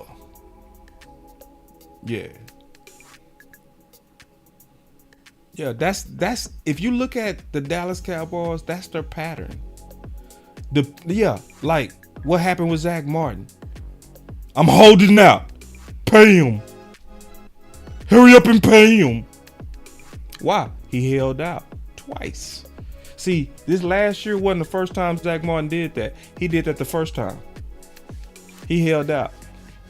And he got paid. Tank used his shoulders leverage. They stopped tagging him. They stopped playing with him. Didn't. Paid him first. Zeke went to Cowboy. Paid him second. So this could end up working for the Cowboys. That Dak is finally over here like, man, get me up out of here, man. Y'all doing too much. All this sneak dissing. Like, you ain't gonna find no team, I promise you, that literally said, didn't I say we'll go as far as Dak take us? How far do we go? Okay. Last time I said, I'm gonna give you 20 years to find me one person to say something like that about their franchise quarterback. I'm gonna give you 30 years. The Dallas Cowboys literally do things that's unprecedented. It was unprecedented to even tag Dak with his resume. Yeah, anyway. So let me go. Yeah, so that's my last super chat, man. Let me also open up these phones. Yeah, yeah. Hold on real quick. He said, dang, bro, when you mention those facts about the Houston Texans coach, you refresh my memory. Funny thing about it, they got the nerve to talk about Jerry in his pictures. Yeah, Johnny, that's what killed me. Like Eastside Harold and all of them dudes. They come in here, man, and their team is literally the poster child of very suspect racist behavior, allegedly. And it's right there in your face. It's like inmates running the asylum. Your owner said it. Your team was in the EEOC lawsuit. It's you that keep having these 1-year black coaches and firing them. It's like, see, man, I tell you, I can't stand the Texans. Some of y'all be like, I hate Philly. I hate the Texans. I hate the Texans. I don't like a lot of they fans. They fans is just like what you said, Johnny. They got the nerve to be like, Jerry racist. I be like, bro,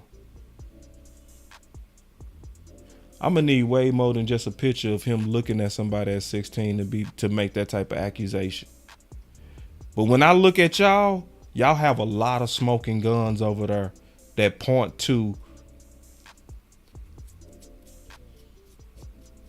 racism. Straight up, man. Get up out of here, man. I can't stand them Texans. All you got to do is look at the picture. Then some of y'all gonna have the nerves to be like, no, boss. No, boss. Oh, no, boss. Oh, yeah, it's speculation. Yeah, it is. But it's some very good reasonable doubt. Anybody that lived in Houston know you ain't never supposed to have that many white men in any organization in that city. Now, I can maybe see if it was Utah, because the demographics of Utah is very white. But this is Houston. And when Rick Smith was there, you could clearly see salt and pepper. You could clearly see in that room is a mix, and that's how it's supposed to be. A couple of years later, they are gone. Oh, that's just coincidence, man.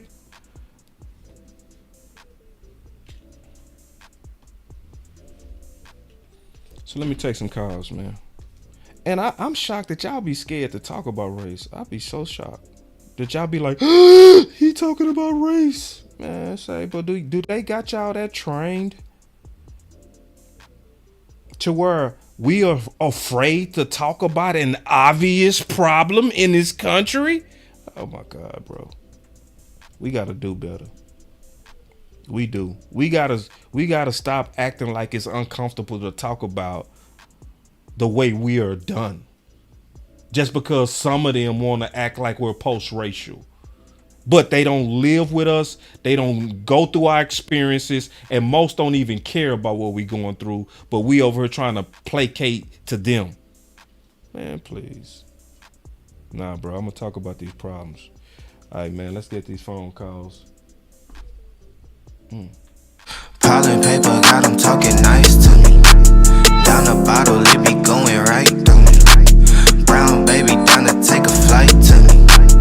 They think that I'm stunting, but it's slight to me. Piling paper got them talking nice to me. Guess that's why the labels want the rights to me. CD on my back and it feel light to me. They think that I'm stunting, but it's slight to me. Let's go, man. Let's go, bro. Let's get it. All right. I see y'all in the building, man. Chris 214 and my boy Coach Q. Let me start off with Coach Q. Coach Q, you live. Hey, boss. What's up with it? I think a lot of fans don't do history or do the research like you do. Yeah. And I think people are seeing the success that Love had this year and Stroud had this year. But boss, I know that if you do a show, you can kind of show them Stroud was in a weak division. Let's talk about who was in his division. Indianapolis. Who was their quarterback? He got hurt. He was a rookie. The Jaguars. Their quarterback regressed. The Titans. They don't even have a quarterback. So yes, C.J. Stroud had a good season. Okay, but they all happy. But I'm gonna tell the Texans this: you're not gonna win a Super Bowl. You know why? You have 3 dogs in your in your conference. Mahomes, whatever you want to think about him. The Pharaoh. and the Bills. You have 3 dogs that he has to beat to get to the Super Bowl. 3, not 1, not 2, but 3. So guess what that means, boss? By the way, boss, all 3 of those quarterbacks are young. They're not old. And we all can agree Mahomes is a Hall of Famer. Hall of Famer are in their prime until they're 40. These are facts. So guess what? When Stroud gonna get his second contract, and then who you gonna have on that team? Because I love him because he's a rookie. Now you come over to the NFC. Love was in the weak division too. Why? Golf. Does golf things like he did with us. He throw a pick, he'll fumble. He's not consistent. But all the other teams, they have good quarterbacks. Other quarterbacks got hurt. So yes, Love was able to flourish. Now, if you get rid of Dak in Dallas, let's be honest, boss. The conference has been locked. The NFC offenses kind of suck, but their defense don't. Philadelphia defense is pretty good. You can say what you want about Dan Quinn. Washington is going to be pretty good. Yeah. And Giants, for some reason, always give us problems. So guess what, guys? We are not in a cupcake division. So if you get a rookie quarterback, you're going to have problems. By the way, you better hope that Caleb Williams ain't good. Because guess what? Right now, we have the best quarterback in the NFC. And if you want to, you can kind of argue about it, but he's in the conversation. But if you mess around and Caleb Williams is good, if you mess around and just say Shedeur Sanders, who I think is a good quarterback, just say he comes into the NFC. Now you're getting behind the 8 ball. Yeah. And where you going to leave? And you say the best, boss, you can't be a great quarterback unless you suck. Yeah. This is facts. Boss, like, I think the Cowboys fans, generally, they almost be really young because they don't remember the early 2000s. Where we sucked and couldn't get a quarterback. They young. We sucked bad. 2000, 2001, 2002. Y'all don't remember that, guys. We sucked really bad. And guess what? Yes, and all them quarterbacks was garbage. Yeah, they want that again. That's what they want. That's what they want. Let's just get rid of Dak. We just have some faith. Y'all scared to get rid of him. Y'all need to have... Man, say, listen, bro. So if y'all think I'm lying, since Mahomes been in the league, who has been the only quarterback to be here? Premium quarterbacks? You have as close you can get to a premium. Yeah. We know this for a fact, boss. Dak is so if you know that you only, because guess what? The 49ers had a different formula. Let's build a whole team. But you know what? Once again, that bad man Mahomes showed you. If your quarterback on the other side ain't as good as me, you're not going to beat me. This is facts. Only Joe Burrow and the retired, the GOAT, has beat him. That's it, boss. So, if you need a premium quarterback and you got one, because guess what, boss? If you second MVP, if you're a second All-Pro, I think they kind of says that you're a bad man. There is no guarantee, boss, that anybody that you get is going to be that. This is the closest that you are going to be for some years. And you in a good conference where it's not a dominant quarterback. Yeah, it's just good. You have to take advantage of that because, boss, I mean, I love the point that you made about 15, 16. I'm surprised you didn't go to 2000, 2001, 2000. I mean, them quarterbacks are horrible. Yeah. And so, do you really want to risk that? Because, listen to all the Cowboy draft experts, everyone's saying it's really only one good one that they are talking about. And I think you might tell us it's going to be 5 or 6 going to be drafted in the first round. Pause real quick. Come on now, guys. Pause real quick. You said draft experts, right? Yep. So, everybody respect DJ, right? Everybody called DJ. Come on. Okay. So this was DJ's. I love it. I see it on my TV. Yep. Yeah. This was DJ's list in 2018 of who he called the top quarterbacks. He didn't even put Dak on the list. But that's the expert. Nope. That's the expert. This was also after Dak balled in 2016, the first half of 2017 and clearly balled in 2018. So, Boss, remember what DJ said Josh Rosen had the best mechanics of any quarterback he had seen? Yep. Boss, if you have time, I knew you'd find that clip. Man, Josh Rosen had the best mechanics of any quarterback you've ever seen. That dude had Carson Wentz as the number 2. Had Sam Darnold as the number 1. Had Watson as the number 7. Didn't even put, if y'all peep game, all the ball kissing, all that ball kissing of Mahomes, he didn't even put Mahomes on the list. On the list, boss. Mahomes not on the list.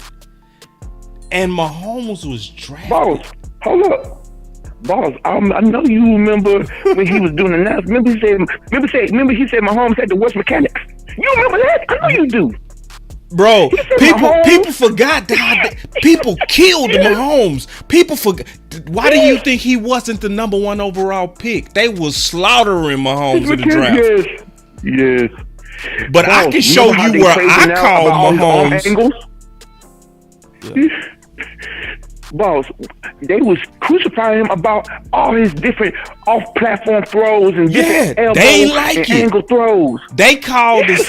They scoffed at a 700-yard game.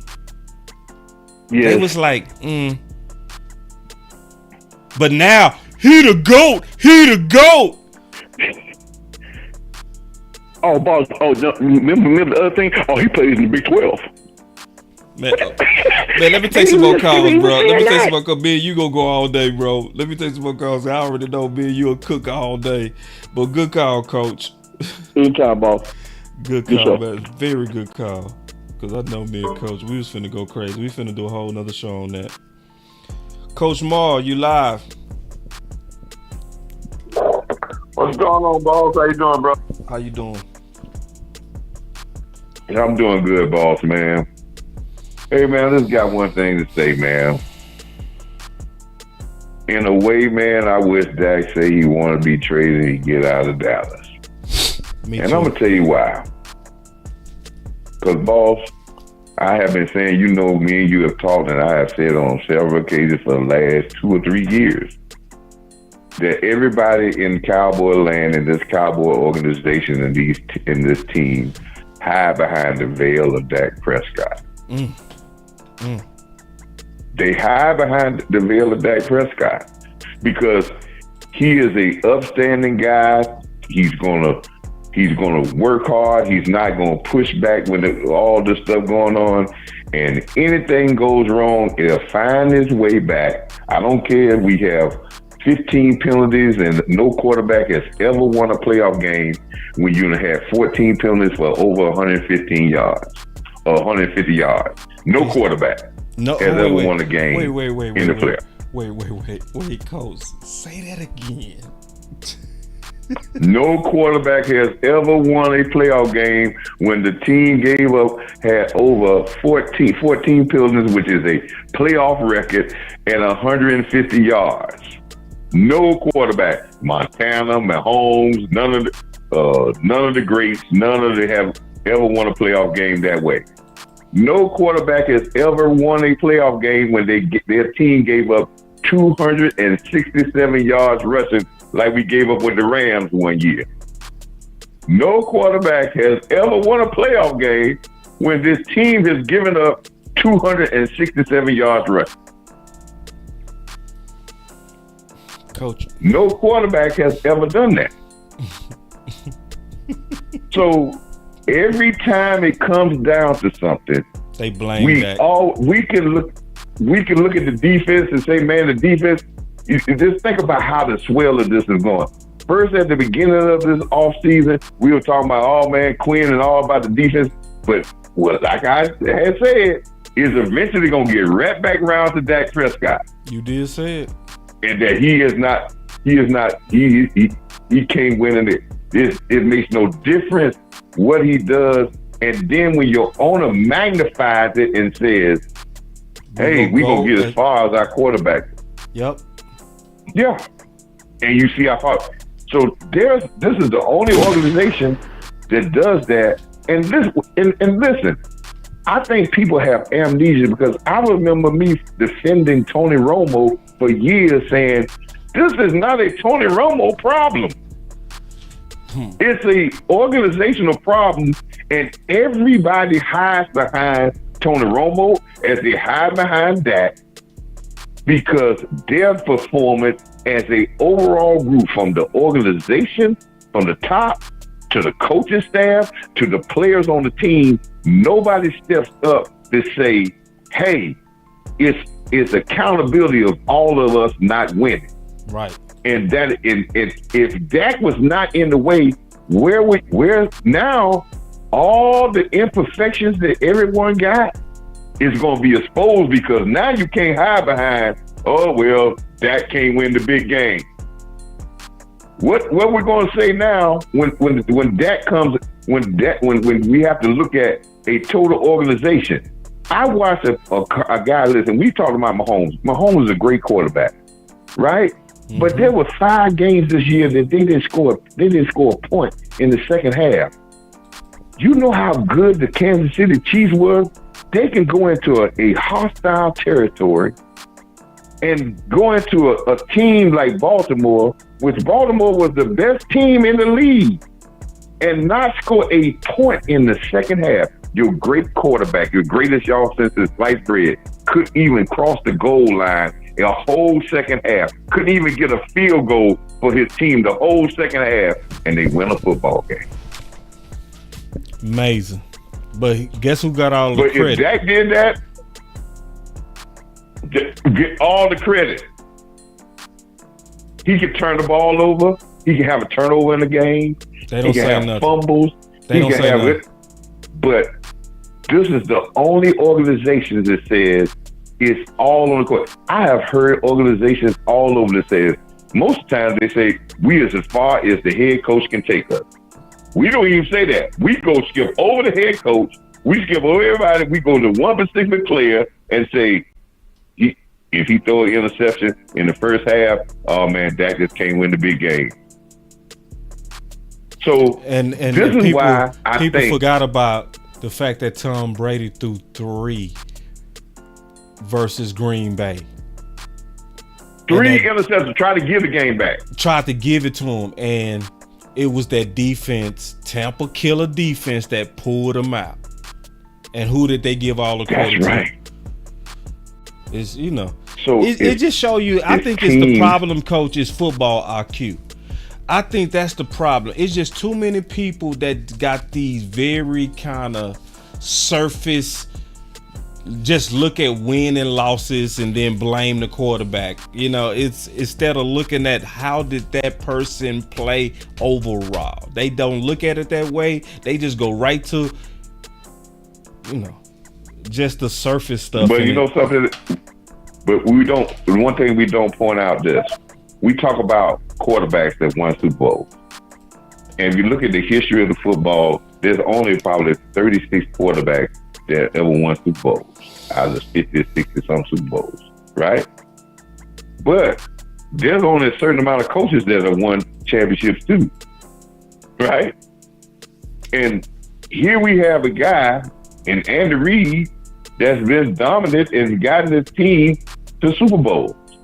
You have certain general managers that got it.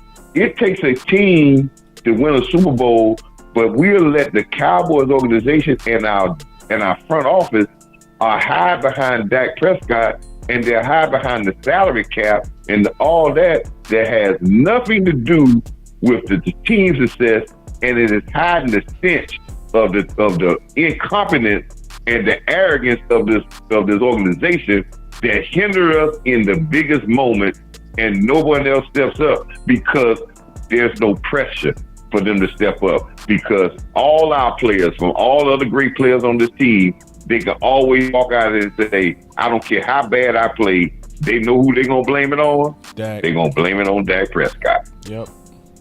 Coach, let me take another call. So I'll just hope, we can get to that point. And for me, again, boss, I think Dak would be better served to get out of Dallas, so they would now the veil will be lifted, and now then we can move on and say, hey, what's the real problems? Good call. Appreciate it, brother. Appreciate you as always. Good call. Chris 214, you bringing us home. What's going on, boss? What's up with How's it going? Oh man, I'm tired. Good. All right. That boy say good. Get some sleep. Good. Get some sleep. Nah, you doing a hell of a job right now, man. Thank you, bro. But yeah, man, this is a very bittersweet thing with Dak Prescott. It's bittersweet. One is bitter. I want my quarterback. I know what we have in Dak Prescott. The sweet part is, honestly, we as an organization do not deserve that. We don't. We honestly do not deserve Dak Prescott. Lord Brunson, when we get rid of Dak Prescott, Lord Brunson gonna look on the schedule. Automatic 2 wins. Automatic 2 wins. And that's the truth. Yeah. And like, bro, just like what you just said, quarterbacks do not grow on trees. No. It was once upon a time, Mitchell Trubisky got drafted ahead of Mahomes, if I'm not mistaken. And Watson, you dead right. Yes. Exactly. Mitchell Trubisky, who is now a backup after what, like 5 to 6 years. So y'all, it's not easy to just reload a top 3 MVP candidate quarterback. It's not easy. In a new offense. I do think that. Right, exactly. But I do feel like the turnover from Romo to Dak, I do feel like that has a lot to do with it, because it was like we never went through a downfall with the switches of a quarterback. So it's like a lot of fans just think, oh, well, hey, we could just do that again. No. We got very fortunate. Right. Very fortunate, because Dak was a 4th round pick. Dak just became that guy. A 4th round pick that they didn't want. Everybody that they did want greatly failed. See, like on this list is Paxton Lynch and Connor Cook. People forgot Dallas wanted them over Dak. They was just drafted before Dak. So Connor Cook could have been your quarterback, and Paxton Lynch could have been your quarterback. Oh, we would have appreciated Dak now. I promise you. If they would have been your quarterbacks for the 3-4 years, oh yeah, we all would have been just thanking God for a quarterback in year 1 that came in and won 13 games with no offseason. Oh, we would have been praising the Lord. You're right. It's all because we didn't have to wait from Romo that we are spoiled. And it's usually the young fans. Older fans know better. Them young fans that didn't have to wait, they just think quarterbacks come easy. Nah, lightning just struck twice. Yep. And my last point, man, if something happens on draft day, dog, that kind of shakes up our whole board. That shakes up our whole board a little bit. I ain't even gonna lie to you. What you mean? Like if we, because we would have to make this trade before the draft. It ain't gonna make sense after the draft. If you gonna make a trade, you got to do it now. You have to, because if once the draft. Well, I was gonna say kind of before the draft start, like probably on draft day. Yeah, and we hurry up and move up. Yeah. If they made this trade on draft day, and let's say we get the Raiders pick 13 in their 2nd round and all of this, let's go shake it up. But you got to do it now, because after the draft, The only thing you go do if Dak go into 2025, you go get a 3rd round compensatory pick. Bruh, That's the I best hope you that go don't- get. So you gotta do something now. If you go do it, got to. Because if you don't And do they nothing just now, you might as being well smart. sign him. You might as well sign him now. If you wait till Exactly. after the draft, you are not getting no type of boatload. None. That's what I'm saying, dog. Boss, I hope we not this stupid. Please, I hope we not this stupid. But I'm gonna let you get on, man. You do a great job. Keep doing what you're doing. I don't know how you deal with these fans, but salute to you. And I'll holler. Man, good call. Appreciate it. So the way that I deal with these fans, man, to answer that question is sometimes I know some fans are subject to propaganda. So the first time a lot of these fans actually even get the truth is when they come over here. You want answers? So they'll come over here and it'll be the first time they hearing like Dak offended or should be offended. They be like, why he offended? He a millionaire. And they never hear somebody really break down the case of what they was doing that's offensive. And then once you teach them, some of them come around. Then some of them, they dig deeper into their holes. So I think it takes patience with some people, especially when you see they really trying to get an answer.